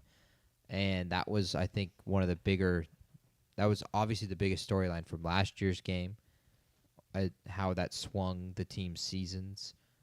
And I don't think I put it up there, but that would have been my second note of, will this do the same for these two teams? And God, I hope not, because I love seeing Jaden Daniels in big moments, and he was excellent in the postseason last year. He was pretty good yesterday, aside from 2 moments. Yes, he was terrible to start the game and terrible to end the game. And that's what matters the most, I'm going to be honest. Unfortunately, the pick was awful. It was kind of just like forcing, just completely expecting it just to be that, if I throw the ball 20 yards down the field, well, it doesn't matter who's sitting there at 10 to 15 yards because they're not going to see that I'm throwing it there. But he stares him down, and Jaquan Brisker just lurks and thank you for the free money. And then Chicago goes down, gets their field goal, and then the first play, Bill gets hit from the behind, fumbles it, touchdown. Bears are up 13-0. But I have to give a ton of credit. Commanders fought all the way back, which is credit to them. It's been a theme for us. Can you even think of the Chargers game last week? Yes. We are a slow start team, and it sucks, and it has to change. They get all the way, they get to the lead, and then, of course, lack of focus, whatever you want to call it. You can't fumble the handoff there. And Chicago, I give credit to them for converting and getting down into field goal range. They handled it very well. They just basically said, we're going to run the ball, and you're not going to stop us, and we didn't. Caleb completed the big pass on 3rd and 5. Yeah. Jake Moody was 4 for 5, which what a great storyline it is for him to turn it around. The only kick he missed was the one that got blocked, but it would have got blocked, I think, even if nobody put their hands up, because it was so low it might have gone off like his long snapper's helmet. That thing was a line drive. It was a line drive on a 40-yard kick, so there was no reason for it to be a line drive. It just, I guess, a mishit. Sure. But he makes the field goal to win the game for him. I agree, again, with Matt Gay. That was my first note, my first thought. As soon as I went back and watched the entire game this morning, as soon as Matt Gay missed that kick, I was like, bro, why do we keep putting up with this? If the 49ers didn't put up with it and immediately moved on, and now Eddie Pinheiro has been just unbelievable for them. He's missed one kick. In this day and age, you can find someone else to hit 50-yarders like it's nothing. Yep. Which is crazy we're there, because it used to be like, 50-plus yards, if you're about 50% there, like it's whatever. Now it's like, you better just drill any 50-yarder you get or you're not going to have a job. Yeah. And he does not drill any 50-yarder he gets. And the knock on Eddie was that, he didn't have a strong leg. I think he's made 3 or 4 50-yarders. So you don't kicking a 60-yarder is still that's a question mark. You can't be missing 40-yarders. Yeah. Which Matt Gay is doing, and I feel the same frustration with Blake Groupie. He has lost us multiple games over the years. He lost us the Packers game 2 years ago, which we would have been 3-0 had we won that game. So I feel that frustration entirely. Honestly, I need, which this is asking for a lot, I need a game that we win for him to just absolutely suck in and miss multiple in a game, and we almost lose because of it. At this point, I can't sacrifice a loss because we just lost this game. But the missing one is okay, we almost need a worse performance so we can kick you out the door, which we should just kick him out the door anyway. Fair. Get on it. Dan Quinn, which that's honestly one of my positives from the game. I don't really know about from a football standpoint, X's and O's standpoint, but having he's 10 for 14 this year. Okay. Having Dan Quinn coach your football team is like having a granddad coach your football team. The way he gets so excited on the sidelines, he loves to put his hands up and yell when something good happens, and he's just an older guy. So it feels like he's watching his grandson play quarterback, and he just gets excited, which is fun, but I need to win football games. So, yeah. All that to say, brutal loss for the Commanders, and a stolen win, I would agree, for Chicago. And now we'll get to see if it has the same effect. Does this change the two team seasons? Chicago hosts the New Orleans Saints next week, and so they will more than likely be 4-2, and well on their way to maybe contesting for a playoff spot. And then Washington, y'all play. I'm trying to remember. I was looking at it last night because I was trying to see, like, all right, we're 3-3 right now. Where do we go from here? Not a divisional opponent.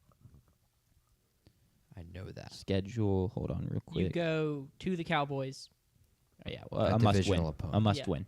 to the Chiefs. Or were y'all just talking about the next game or like the whole schedule? I mean, to the Cowboys, to the Chiefs. That's and then the could be Seahawks, looking and at then the Lions. Could be looking at 3-7, Kevin, That's why this loss is terrible. instead of 4-6, or potentially 5-5 after that, and you're still kind of in playoff. I would love 5-5 after that because then also we still have so many divisional games left. Yep. Yeah. The Eagles aren't looking great. We still have to play them twice. You get the Giants again. You get the Cowboys again. But Yeah, you get the Broncos Not at to be. home. The Broncos after a bye week too. You get the Dolphins on the road. Like 5-5 is a whole lot different than a potential 3-7. which I don't think we'll go 3-7. I'll say that right now. Yeah. As much as I think this team does have holes, I think it's too good to lose 4 straight games. Jaden's too good. Yeah. Jaden played too well. He finally kind of got his scrambling going. Which is so fun to watch, by the way. Yeah, I've watched him twice in person tear apart the Mississippi State Bulldogs. So I know how good this guy is, and his speed is one of those things that when he first breaks out of the pocket, you don't think he's going to get that many yards, and then he just seems to always have the ability to just be one step ahead of the defender perfectly. And he did that again against Chicago last night. So to see him running well, especially after the knee injury from 2 weeks ago, Big positive. big positive going forward. And I agree. I don't think the Commanders are done by any means. They're still one of the better teams, but it's again Can't lose that at all. can't lose Could that it be game. that change the trajectories? Yeah, I told Sanders last night. Obviously, any QB that scrambles, it's called a scramble. But scramble actually seems like an apt word for what Jaden Daniels does and how he Yes. runs. If The he word wasn't used playing was quarterback, scamper. yeah, it's scamper. But if he wasn't playing quarterback, you could almost still describe how he runs as a scramble. Cool. Anything else on this game before we get to No. the Think we're ready for pyramid? the- DJ Moore hurt his balls. that is tough. That's why he went to the hospital. How did it Wait. hurt him? I missed that. Apparently, Did he take a football to him? I or- don't know. There was some play in the game or something. I haven't gotten an explanation on what play, but he went to the hospital after the game and stayed in Washington I saw over the that night. part. Because he hurt his balls. That's tough. He might have ruptured one of them. Olamide Zacchaeus has more targets no. than I don't know how it happened, but than him this season, which is crazy. Yeah. But that is prayers for him if that's the case. all that to say, Luther Burden is your waiver wire pickup of the night.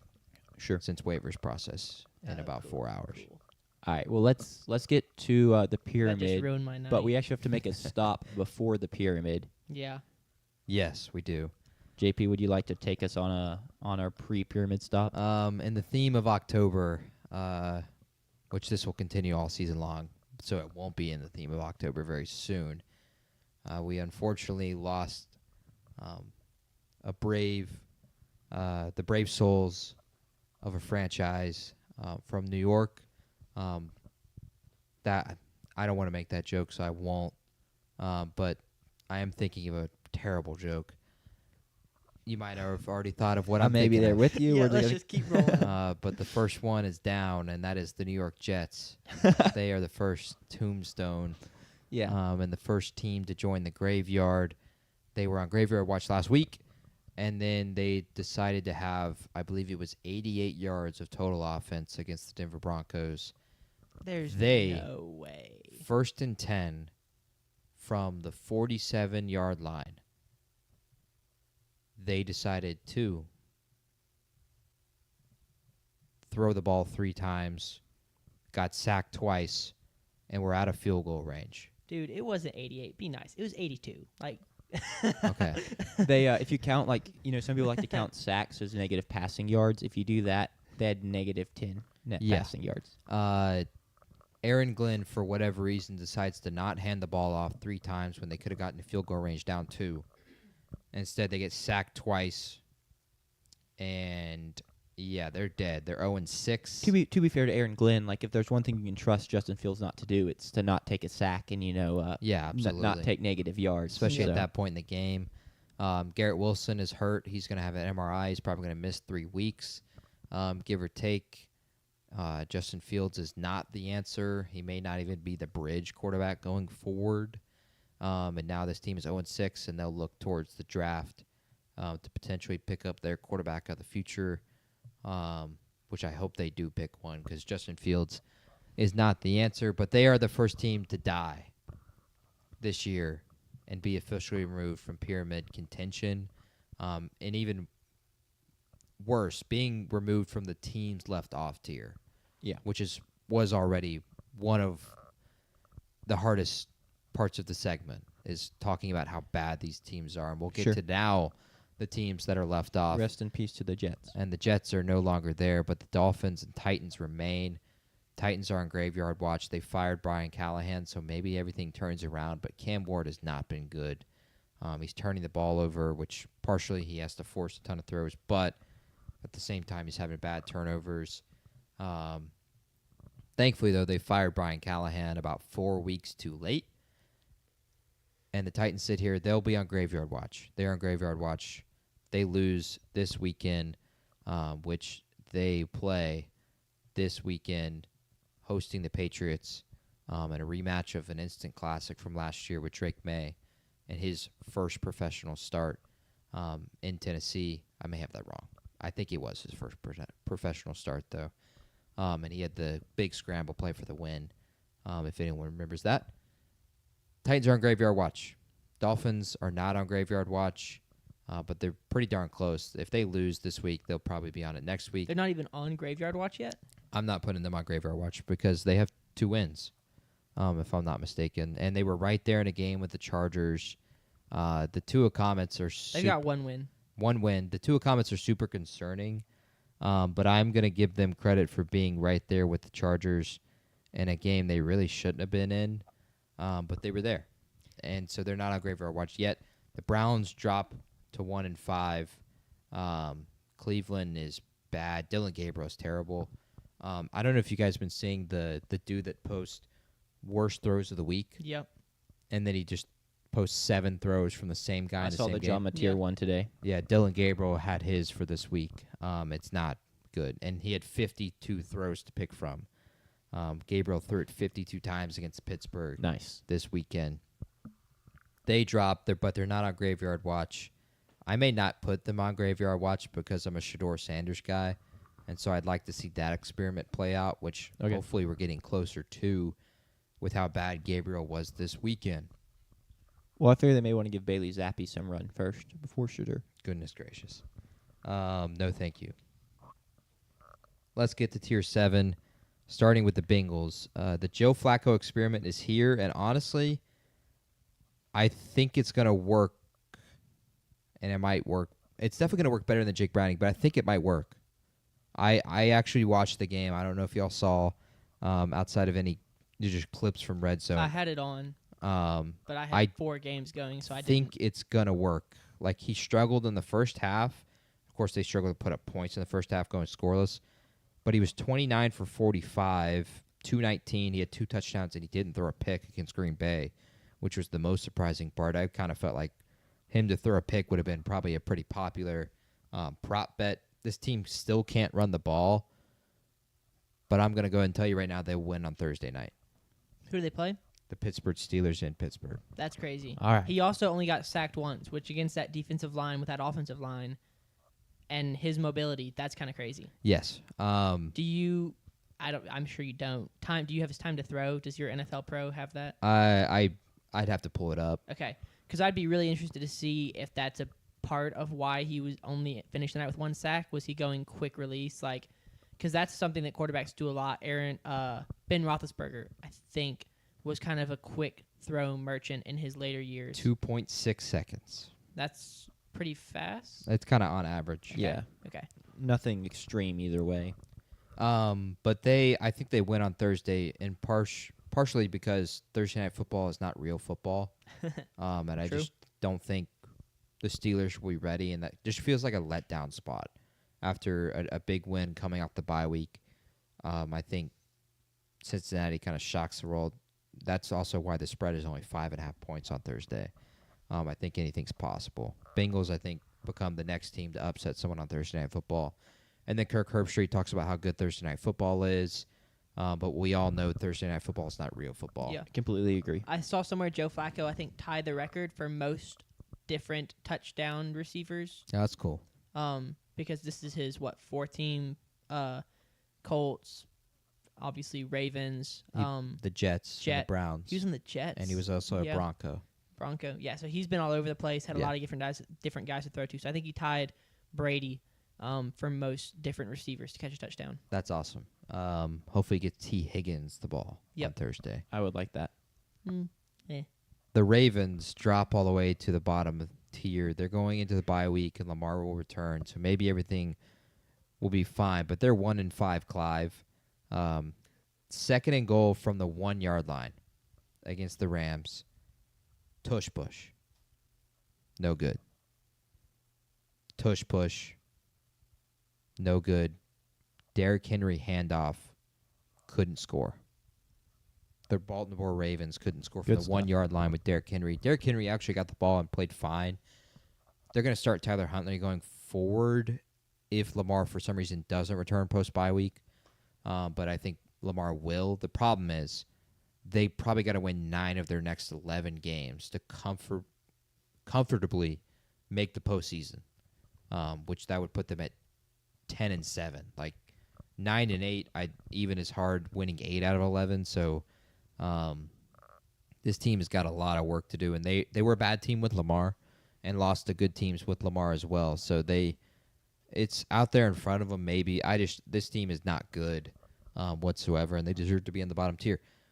The Raiders, as I brush some sweat off my forehead, far from pretty. But as Chris Berman says, a win is a win is a win is a win. Geno continues to turn the ball over. They need a shocking upset in Kansas City this weekend to keep the season alive. Otherwise, chalk it. Let's go ahead and prepare for next season at this point. The Cardinals. So just to clarify, though, that does give them 2 wins. Yep. They have and that 2 means wins. they cannot win another game Correct. for the rest of the season. Yep. For me to be right. It also means they have to win 7 games for JP to be right. True. So I don't think either of us. I like where I'm sitting personally. Where did you have them I think finishing? like 4 wins. Okay. Give me the Raiders to win this weekend. Don't hold me to it. The Cardinals. Hear me out here. Battlefield 6 came out on Friday. Yep. Kyler Murray is all of a sudden injured and misses the game. Do you think that's a coincidence?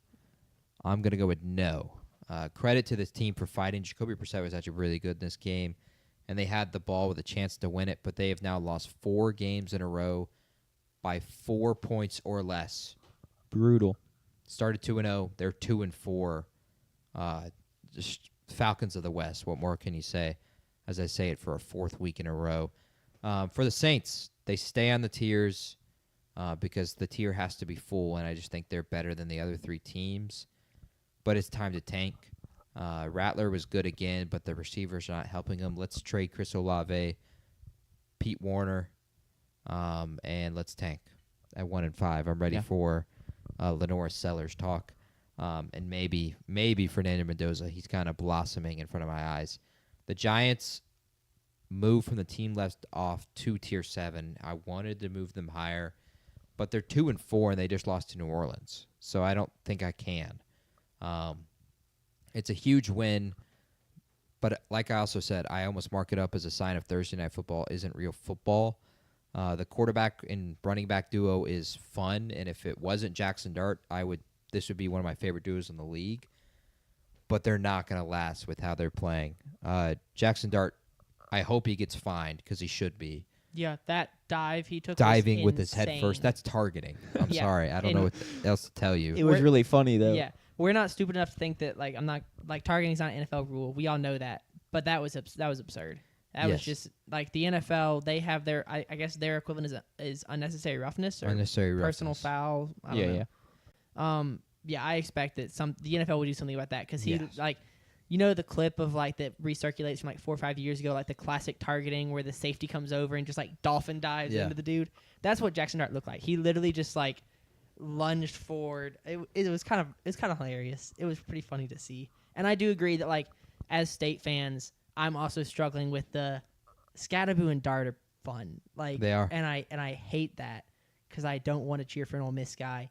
Don't cheer But for him kind then. of, but kind of like you with Bijan, because you are like Bijan is so fun to watch, and he went to Texas, and so Yeah. it's like the struggle of like, what do you do with that? I never had to play against Bijan in as an A&M. Like, Yeah, he was out that's before fair. we played him. That's fair. Maybe I'll just like just remind myself that Jackson Dart played at USC, and I'll just like think of him as a USC guy. That'll make it better. I don't know how much better that makes it. I will say the duo is fun. I don't think it's gonna last because someone's gonna get hurt at some point. Abdul Carter, where are you? Although Scatterboo, he might already just have concussions 24/7, and if you already got a concussion, Yeah, but he's gonna like hurt his leg or his ankle or something. I do love the thing where it's like if you already have a if you always act like you have a concussion, they can never prove that you get one. I guess that's true. Abdul Carter for sure. His production's been lackluster. It's not that he hasn't been playing; he's actually been playing snaps, but he has not produced anything, and that's kind of disappointing considering he was the 3rd overall pick in the draft, and was mocked as high as 1. I, of course, expected more, and it's not something like a quarterback where you can say, oh, it's his rookie year. Rookie edge rushers make impacts immediately as well, and Abdul hasn't, which he should be. I just need to see more there. The Panthers stay where they're at. I'm not moving this team up. I don't know what to make of this team. For one, the fan base thinks they're back. They think that Bryce Young is back. Like I said, one game this season, over 200 passing yards. They're 3-0 at home. They're impressive wins, I guess. They beat the Falcons, which, of course, I don't like. The Dolphins, who have 1 win. And then the Cowboys, who can't stop anyone. So the Rico Dowdle talk is a little bit too high as well. Dolphins are the worst rush defense in the league. Well, Panthers fans are always like they had Chuba Hubbard as the 10th, like a top 10 running back last year. They just love They their have a running backs. really good rushing offensive line, and that is true. Yeah. And that's been evident over 2 weeks. All you need to know about the Panthers, like you say, you don't know what to do with them. They're 2-0 since their podcast Meow something retired. So I think that's all. Meow Mix or Meow Mix. Should we retire for the Kitty Commanders litter? and Saints' sake? I don't think we're there yet, but we And may the have Chargers' to. sake, honestly.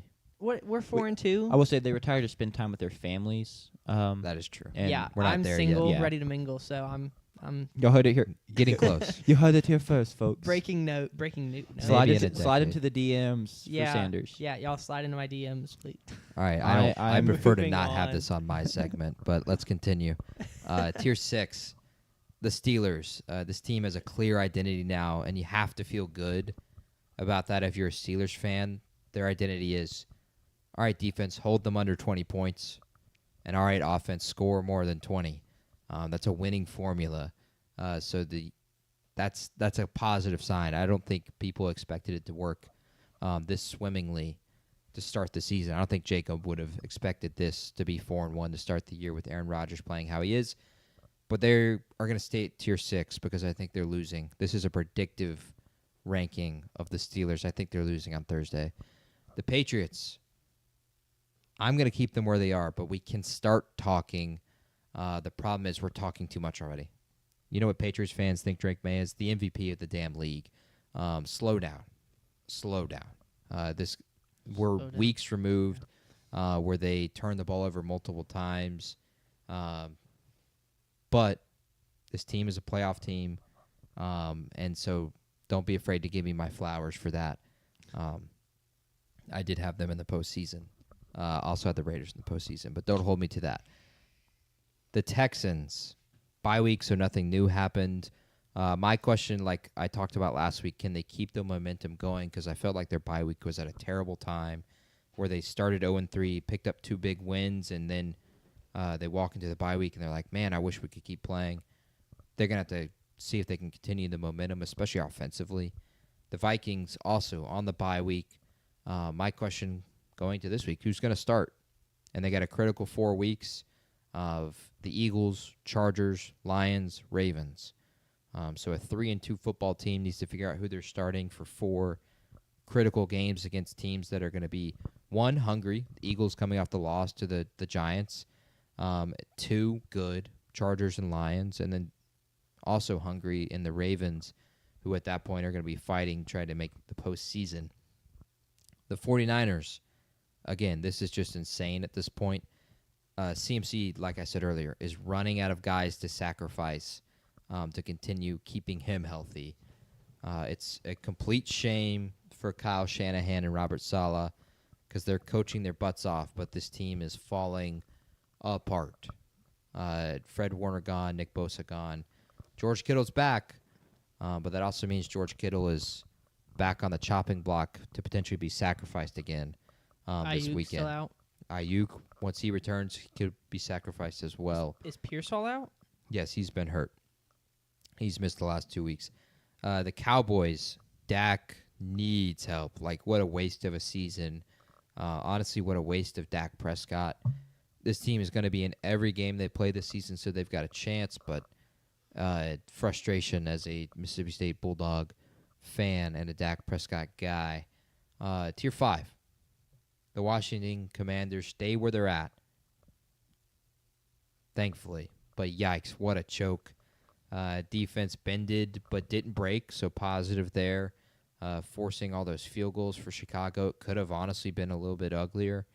Jaden was really good in between the pick and the fumble. So the first drive in the game, the last play of the game, could this turn their season downward? That's the question going forward.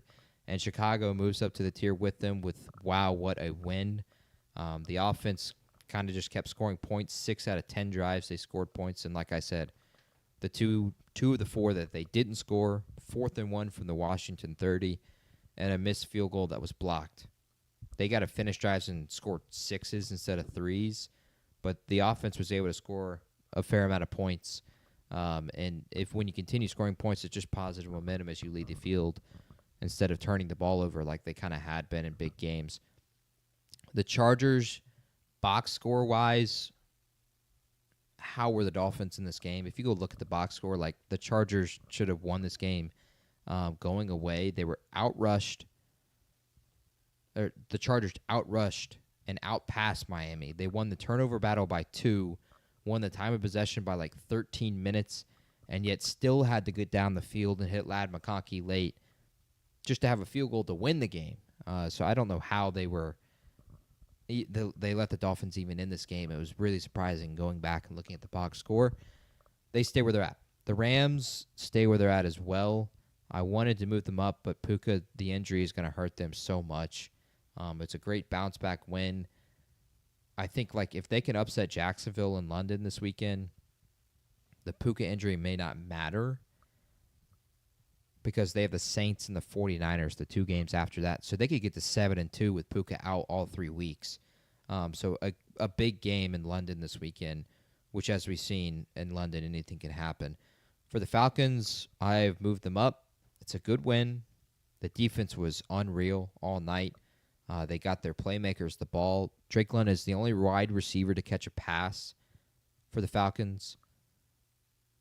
He and one other receiver were the only receivers to have targets in the game. Kyle Pitts was getting the ball, and Bijan and Drake London just got the ball the entire night.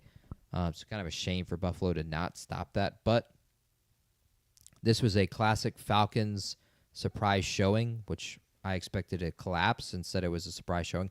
But they tried their hardest to collapse. Why are we throwing the ball? Just on the positive side of the 2-minute warning with Michael Penix when he threw a pick. He should have been picked off. That was a pick 6.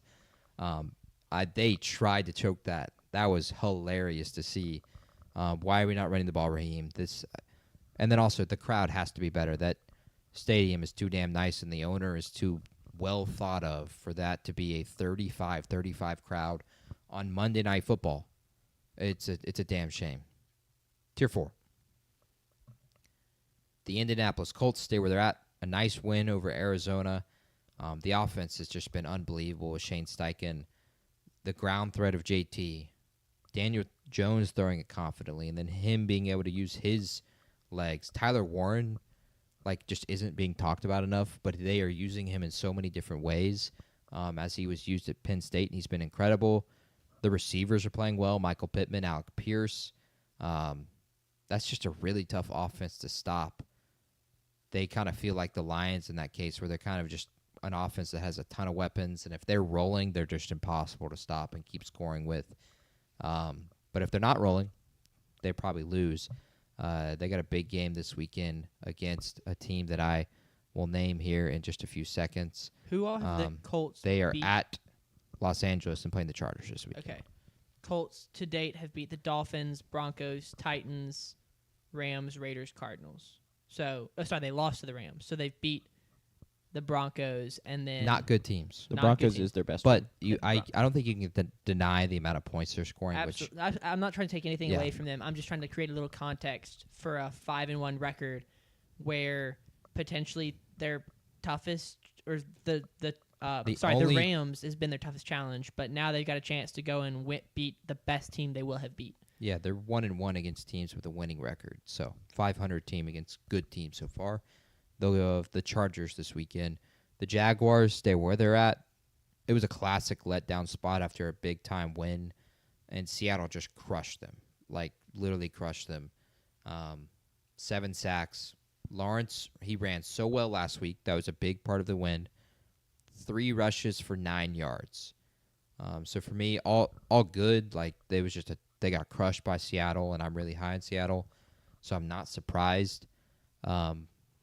Go win in your second home this weekend in London. They play there every year, and all is fine. You're 5-2. Really, nothing matters. You forget about this game that you lost. The Chiefs, I've moved up to Tier 4, but I'm not going to put them on top of the pyramid or even in Tier 2 of the pyramid, like it seems like every media member is right now. Impressive performance. The offense seems dynamic and unstoppable again. But I just don't understand why we're rushing to recrown them so quickly. They're 3-3. Slow down. Slow down big time. The Rashid Rice coming back is going to help them. I don't deny that. But this is a team that we just saw on Monday night have 14 penalties for over 100 yards. Throw a 99-yard pick six getting baited, a throw that only a high school quarterback usually makes, committing bonehead penalties. This team is bad special teams. We're just over a week removed from that. They're not back. They're 3-3.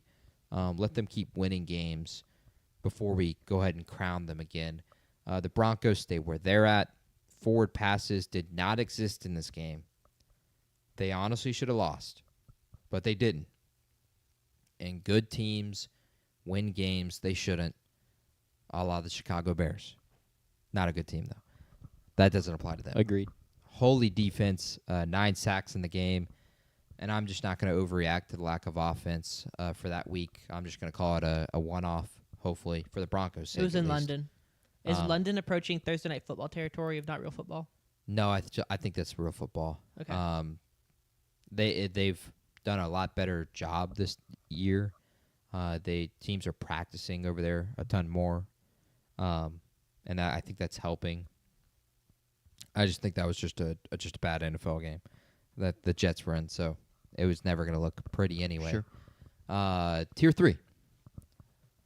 The Buffalo Bills have dropped down to Tier 3. Josh Allen needs receiver help. You have to give the ball to James Cook more. 4 years, $45 million for what? He touches it last with 11 minutes left in the game, doesn't touch it the rest of the game. He played 52% of the snaps. He was averaging 6 yards a carry. And the defense, while undermanned, fought like hell. Just poor play calling, poor pass protection for Josh Allen. They got their chances. They just did not convert. And they let the Falcons beat them in a game they feel like they probably should have won. Got to trade for a receiver. Have to trade for a receiver of any capacity. Chris Olave is out there in the market. We'll take a first-round pick if you don't mind. Good luck with that. Probably a third, though, and I'm fine with that. The Packers, a nice win. Defense is back. Josh Jacobs is a beast. It was a 14-point spread for a reason. Bengals backdoor cover, as Sanders mentioned earlier. The sky was falling, 2 weeks ago? But we're now 3-1-1 with 2 straight road games in which we will be favored. The Packers are fine. They're chilling, and they probably are going to be back in Tier 2 pretty soon, given that one of the teams in Tier 2 lost a heartbreaker to the New York Giants, and that is the Philadelphia Eagles. I'm going to go ahead and tell you, don't panic. Thursday Night Football is a lie, and Saquon's got to get going at some point. I trust that they will, because I did say no more questions, Your Honor. But is that where the troubles for them began? Is after you said no more questions, Your Honor? They kind of had troubles. They're a lot. 0-2 since no more questions, Your Honor. That's tough. Yeah. I mean, I'm personally happy if you So jinx the Eagles. you hurt Fred Warner and you jinxed the Eagles. Apparently. You're just dang. Bad juju over here from JP. I'd also like to apologize to the Detroit Lions, who I skipped, and my computer just died. So go ahead and pull up the Week 6 storyline so I can have my notes and scroll really. Is it here? Keep scrolling. Keep scrolling. It's down here. It's going to be the last one. It's you got to pass one more I black didn't realize. I didn't realize that. I've just been copying and pasting. Yep. There you go. All right. So with the Lions, also, I again apologize for skipping them. Don't panic. The offense was literally unstoppable in the first half. If Amon-Ra doesn't drop the key 4th down, they turn that game, and they continue to score. But like I said, the undisciplined stuff you have to worry about. The Aiden Hutchinson roughing the passer, the Brian Branch stuff. Complaining about getting bullied when you're kind of the team that's known for bullying. And also, for me, retaliating in that way, all because you got cheap shotted. I think he was also mad about the taunting penalty that didn't get called, where Mahomes throws the ball at his feet and points at him and is like he shouldn't have done it, and that's you just have to get over that. But it is also Wawa. Does he want to rattle? You talk about it during the week. You're about to play Kansas City, though. Yeah. That stuff like that's going to happen because it happens. It's undeniable. A study at UTEP proved it this week that they're favored by the refs. So I hope that gets more buzz, but sure, we'll see. It's just it's dumb. I don't like to see that because if they're going to win 3 playoff games, which they would have to at least to win a Super Bowl, they can't have stuff like that happen. And now they're without him for a big game this weekend. Against the Buccaneers. Yes, against the Buccaneers. They're coming to Detroit, and they aren't going to have one of their best defenders. Yeah, they'll be without Branch. probably all 5 of their corners, probably both of their safeties because Kirby Is Arnold Joseph, gone again? Arnold played yesterday. Is he he out didn't again? play. He didn't play. Their top 5 corners weren't playing. Kirby Joseph's knee doesn't work. Kirby Joseph got hurt twice during the game, and Brian Branch got suspended. Now you have to play Baker Mayfield and the banana slug receivers, but they're still going to cook them. So he did not play in the game, Sanders. Okay.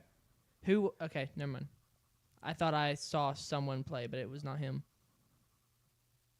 All right, continue. Thanks a lot.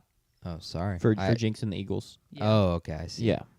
The Seahawks. This is a football team, man. Give me my flowers already. 7 sacks on Sunday. Darnold had nearly 300 yards. They bucked the 10 a.m. body kick trend. Mike McDaniel is 10-1 on the road. Shout out him. So if they can figure out how to win a damn game at home where they are supposed to have a big home field advantage, I think he's -6 in terms of the win-loss difference at home. Crazy. As a coach, which is just diabolical. And they just continue to lose these games at home in kind of indescribable ways. Of course, week 1, Sam Darnold fumbles, and week against the Buccaneers. Last week, it was a Sam Darnold interception. So if they can figure that out, they are going to be unstoppable. But this is such a good football team. JSN is excellent. The 2 backs are underwhelming from a fantasy perspective, but using them together, they're great. We need more Kenneth Walker, Seattle. A.J. Barner is ridiculous, and that doesn't even include their second-round pick, Elijah Arroyo. defensive line, DeMarcus Lawrence is playing well, which is not being talked about enough after what he said about the Cowboys and trying to create a winning culture and everything. It's kind of going his way right now. And defensively, they're still really playing so well. It's great to see a defensive head coach be hired, and their best strength is their defense right now. So credit to Seattle. They deserve to be here. They're not being talked about enough. They're not high enough. They should be here. I think the only thing people have against them is just predictive saying, oh, Sam Darnold's going to choke when it matters most. And you might be right. And I don't disagree with that. We're not there yet, though. But we're not there yet, and until that happens, Seattle's just going to continue winning football games. Finally, Tier 1, once again, for the second week in a row, top the pyramid, the Tampa Bay Buccaneers. Please try to tell me a way they're not here. Baker's the literal MVP right now. I said this 3 weeks ago when they lost to the Eagles, that I don't think it matters that they lost. Like, it doesn't matter who they have, who they don't have. This is a team that is going to win games. And they just had their 5th win of the year, and they used victory formation for the first time. So if they start figuring out how to win games that doesn't require a game-winning drive, they're going to be unstoppable. They're going to be really competitive again this Monday with all the Lions injuries on the defensive backs. So expect a high-scoring shootout. And if Baker has the ball last, the Bucs are going to be 6-1 on Monday night. Yeah. Bet. Yeah. Issues. The only issue I would have, and this is like a super. I think the Dolphins should be on graveyard watch. Like they're one. That's like the fact that we have the whole thing about putting teams on graveyard watch, and the Dolphins aren't there, being 1-5, and the way Tua's comments, like this team looks like it's falling apart off the field, which is leading to it falling apart on the field. I don't think McDaniel has. Like I said, I think that maybe they could lose to the Browns and he could still be the head coach. But there's an argument to be made that he won't be. Like I think this team needs to be on graveyard watch. They have a saving grace, I will say. Which is Devon Achane. The man in the backfield. Rumor is carrying them. breaking our sources being yapping. Devon Achane is in the trade block. Yes, he's going to Kansas City according to that same source as well. Wouldn't that be nuts, though? I need to start tweeting stuff that that source says and be like, according to inside sources. I like that. It's just that's a good joke. I agree. Yeah, now that Kamara's off the trading market, though, like that could be a big target. But I don't know why they do it. Like Pacheco's actually playing pretty well. Yeah, he played well at least on. Yeah, Sunday I'd still night. rather have Etienne. Obviously. I mean, I don't know what you have to give up to get him, and the price could be too high. Yeah, I'm trying to think like. The price for running back shouldn't be high. Because he's still on his rookie contract. They're about to have to pay him anyway. Yeah. Yeah. So maybe you could get him for a low. And I don't think I think the Dolphins should try and move on from him at some point if it's there, because realistically the style of running back he is, he probably doesn't have the longest life. You also don't want a super expensive running back to be part of a rebuild. Running backs, and that's where the Dolphins are headed right now, I think, is a rebuild. And you just having a running back that you're paying $10, $12, $15 million a year is not beneficial when so much of running game is like offensive line dependent. Sure. Which we're seeing from the Panthers right now with Chuba Hubbard having a good year last year and now Rico Dowdle breaking out. Yeah. Neither of those guys I don't think are top 10 running backs, but they're behind a good offensive line. Careful now. To answer you, with the way they played against your Chargers this weekend, and they're winning this weekend against the Cleveland Browns. I don't think they're quite there yet. Sure. I think they've shown a pulse, more of a pulse than the Titans have, more pulse than the Jets have in games. Of course, they were competitive with Buffalo on a Thursday night. Yeah. They were right there in that game with Carolina just a week ago, and Carolina's the best team in the NFL. They're the three best teams in the NFL. They were all the best team in the NFL. Come from the NFC South. Yeah. And the Panthers, Falcons, and Bucks.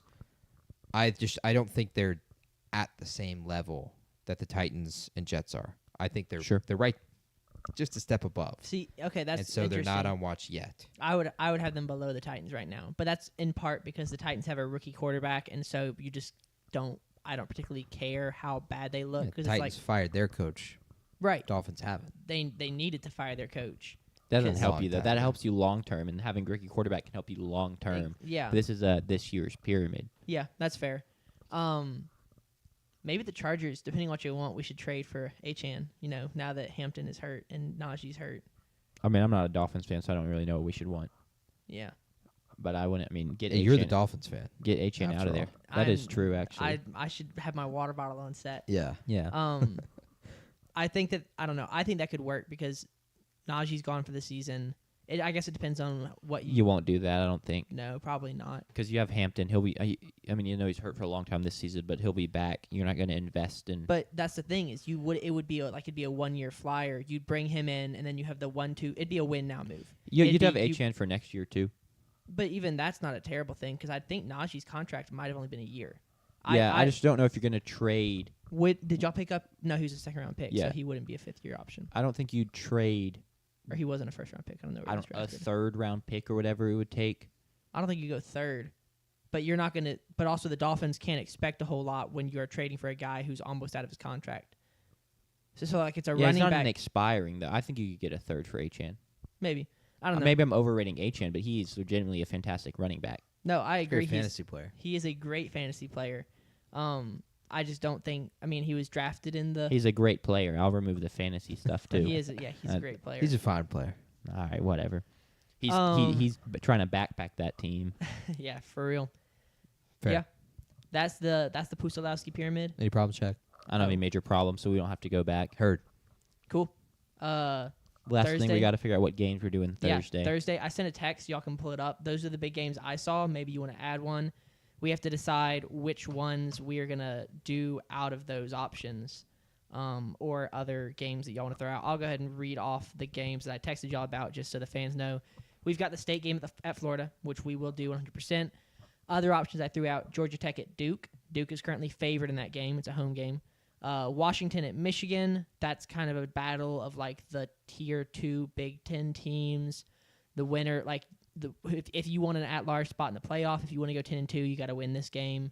LSU at Vanderbilt. Vanderbilt's favored in that game. That's a wild sentence to say. Ole Miss at Georgia. Revenge game for Georgia after losing in Oxford in the Storm last year. USC at Notre Dame. What is that rivalry's name? Rivalries. No idea. Okay, I think The Holy War. the Holy War. No, I thought Utah at BYU's the Holy War. That's the Holy War. Yeah, I don't know what USC I'll look at it up. Notre The Dame. Keep talking. Trojans versus the Fighting Irish. That's a good rival. Rolls off the tongue. That's a big game. Another Notre Dame needs to win that game to have a potential at-large for the playoff. They have to go 10-2. That could turn out being a good win. Tennessee at Alabama, third Saturday in October, and then the Holy War, Utah at BYU. We got to pick 3 out of those 1, 2, 3, 8 games. 1, 2, 3, 7 games. State. There is no name, Oh, okay. but they do win the jeweled. Hold on, I gotta find a pronunciation guy for this. Shillelagh, Naturally. Yeah, obviously. which is like a cane, I think. fire. Yeah, a wooden walking stick. All right. The jeweled cane, the shillelagh. I believe it also kind of means thonged willow, but it's a wooden walking stick, except theirs is jeweled. So it's a jeweled wooden walking stick is what you win. That's pretty fire. So yeah, I don't know. And then obviously, as always, we'll do the fan game of the week. That Like- does not look like a walking. It looks like a spinal column. I don't know, man. We're That getting off looks track, goofy. but that's Yeah. As always, we'll do the fan game of the week. So follow us on Twitter. I'll tweet it out. Tweet. And then y'all can vote on that. What are y'all's thoughts? I've already sent my vote. Yeah. Georgia Tech at Duke. That's a big game in the ACC, in my opinion, because Duke is favored. If they win that game, I believe they're undefeated in the ACC. All of a sudden, it becomes I mean, both teams are undefeated right now. right. But then it would be them in Miami as like the Whoa. Hold on and now. Virginia. Thank you. Virginia's Yeah. still up there. Let's- Sorry. God. Anyway, it would just, I think, kind of shake things up in the ACC because I think after Georgia Tech beat Clemson, a lot of people were like, all right, Georgia Tech's kind of like, it's Georgia Tech and Miami, and then UVA upsets Florida State. UVA gets in there. If Duke beats Georgia Tech, it just shakes things up in the ACC. Yeah. I also voted Ole Miss at Georgia, just because I feel like we haven't, I don't know, I think that's a good SEC game, and we've done Alabama a couple times. We've done Vanderbilt and LSU a couple times. Ole Miss at Georgia is just going to be an interesting game. And then USC at Notre Dame to get out of the SEC and to just do another fun game. What are y'all's thoughts? I'm fine with those three. JP. What were the three? Georgia Tech at Duke, Ole Miss at Georgia, USC at Notre Dame. You are welcome to, if you don't, I don't care too strongly one way or the other. Let's do all of them. You want to do all of them. I mean, I'd be down. I have nothing on Thursday. All of them. I mean, Lucy is going out of town. That is, yeah, he has to spend time with his wife. No, she's like she. Oh, leaves, she'll already she be leaves gone. tomorrow. Like she'll be out of town. Oh, we may be in for a 3.5-hour show then. To be determined, I think, on doing all of them. Okay. But let's go to the NFL games. NFL game. All right, dude, all of them would be sick. I did kind of, that'd be fire. We should just do 10 games a week every week. Why not? All right, we got some. Wow. Is the NFL bad? I mean, do we do Bucks Lions? Yes. Yes. Okay. 100%. Duh. I figured it's just like Which makes Negative diversity. 4 weeks in a row we're doing the Bucks. As you should. Do we do Rams Jaguars? Do we do Eagles Vikings? Do we do Colts Chargers? I would like to do that. JP, Okay. your girlfriend is saying in chat that she still exists, so she might want to hang out Thursday. You might need to check with her. That to be determined. Yeah, Abby, Yeah. we'll figure it out. Okay, so we want to do Colts You can have Chargers them all day Friday. as well. Colts Chargers. Yep. So you get to talk about your team again. Huge. Love that for me. Sanders, if you had to guess the spread on Colts Chargers right now, what would it be? Colts minus 4.5. No. You're a fake fan. Chargers 1.5. Really? Point favorites. Yeah. Okay, come on. That's not What do you mean, really? because we're hurt, and we almost just lost to the Dolphins. The Colts have looked really good. And it's a home game, so The they spread get you just 2.5 told points. me tells me you think Daniel Jones is better than Justin Herbert. No, It's a quarterback league. no. All right, Saints Bears. Please no. We have to do one Saints game this year. Can we do like week 7? We will do the Saints Falcons game. We'll do I'm that. gonna do that. I can't wait. Who do the Saints play a team that We like? play the Titans at the end of the year. Yes, perfect. We have to do that game because that's like a fight for the number 1 overall Could pick be a potentially. number overall pick game. That's exactly what I was looking for. Here's how the Saints lose this game. All right, Eagles Vikings, Texans Seahawks. You don't want to do Dolphins Browns, the battle for Graveyard Watch? No, not particularly. If both teams were on Graveyard Watch. But they're not. Commanders Cowboys? If you had to guess the spread on Dolphins Browns, what would you say? Dolphins, who's home? Browns are at home. All right, it's a QB league. Tua is better than Dylan Gabriel. Dolphins minus 1.5. Wrong. What is it? Cleveland is favored by 2.5. They would be a pick 'em on a neutral field. But If the Super Bowl was today, Dolphins Browns is a pick 'em. all right. Not even a legal I don't know. Super I don't Bowl, know what to but- do for the last game. But I'll leave it up to a choice for you, JP. Then, as Okay. I'm looking at these, we can do Rams Jaguars. We can do Falcons 49ers. We can do Texans Seahawks. Have we talked about Seattle? yes. We did the Buccaneers game. We've not talked about them a ton. That's right. Then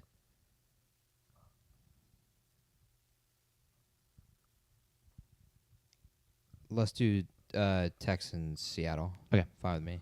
That's kind of the one I wanted to do. So perfect. Well, those games are spread out fully. 6 p.m. and 9 p.m. Not even. Gonna going be at a the same late time. Monday night. Yep. Why can't they start at like 5 and 7:30? Well, then the West Coast people are fricked. Work. What happens on the West Coast? How is Oh, 'cause Detroit yeah, filling the it's- stadium yeah. at 5 p.m.? Yeah, I forgot that it's Monday and not everyone Yeah, they got it. They got 9 to has 5. jobs. Yeah. Unlucky. All right. Well, we sort of have our games figured out. We'll lock those in. I'll Yeah, you can send tweet a them tweet out or out, something. and JP is ready to go. He's putting his gear away. Get us out of here, Jack. Wait, I thought me and JP were tied in the pick'ems. I have a 1 point. I have a 1 point lead. Y'all are tied in the college pick'ems. That's what a comeback from Jack. Yeah, we don't have to talk about the NFL pick'em. Yeah, the NFL pick'em is also. Welcome, JP. But yes, If we picked all, if we're predicting every single game too. We it will would be predict. better. Well, obviously predicting, but breaking down. This is a big week for the pick'em. It is Huge. We will definitely I pick all those thrived games. well last time we did a big week. It was Yeah. Sanders' demise. But Yeah. I'll get us out of here. Oh, I was gonna do since you said it, the people can't see our standings, so I was gonna at least. Yeah, read them out. Jack in the college pick'em is 22-4. I and JP 22 and 24. Sorry, If I was 22 22 and 4, I mean, dude, I would got to start putting some money on this stuff. Yeah, for real. 22 and 24, so below 500. Not the same as 22. But and I'm 24. trending. You are in a trending up. fantastic direction. Yeah, he went 5 and 3 this weekend. All we need. Yep. JP and I are tied at 21 and 25. He went 6 and 2. I went also 5 and 3. So we all had a good weekend. And then in the NFL pick'em, Jack and JP are tied at 5 and 13, and I am 9 and 9. JP goes 0 and 3 for the second time this year in the NFL pick'em, and then me and Jack both went 2 and 1. We had the exact same picks. We both picked Tampa Bay and Chicago to cover. So yeah, I still haven't gone 0 and 3. So shout out me. That's happening next week now. It's the race to avoid 0 and 3. Yeah, I probably will. I'm fading whatever you pick next week. With that on Thursday. update, you can get us out. Thanks to all who tuned in, either live or listening post-show. Special shout-out to one Abby Brooks in the chat currently. But yeah, thanks for tuning in. It means a lot to us, and we'll be back for you all Thursday to break down some upcoming NFL and college games this weekend. Peace. See ya.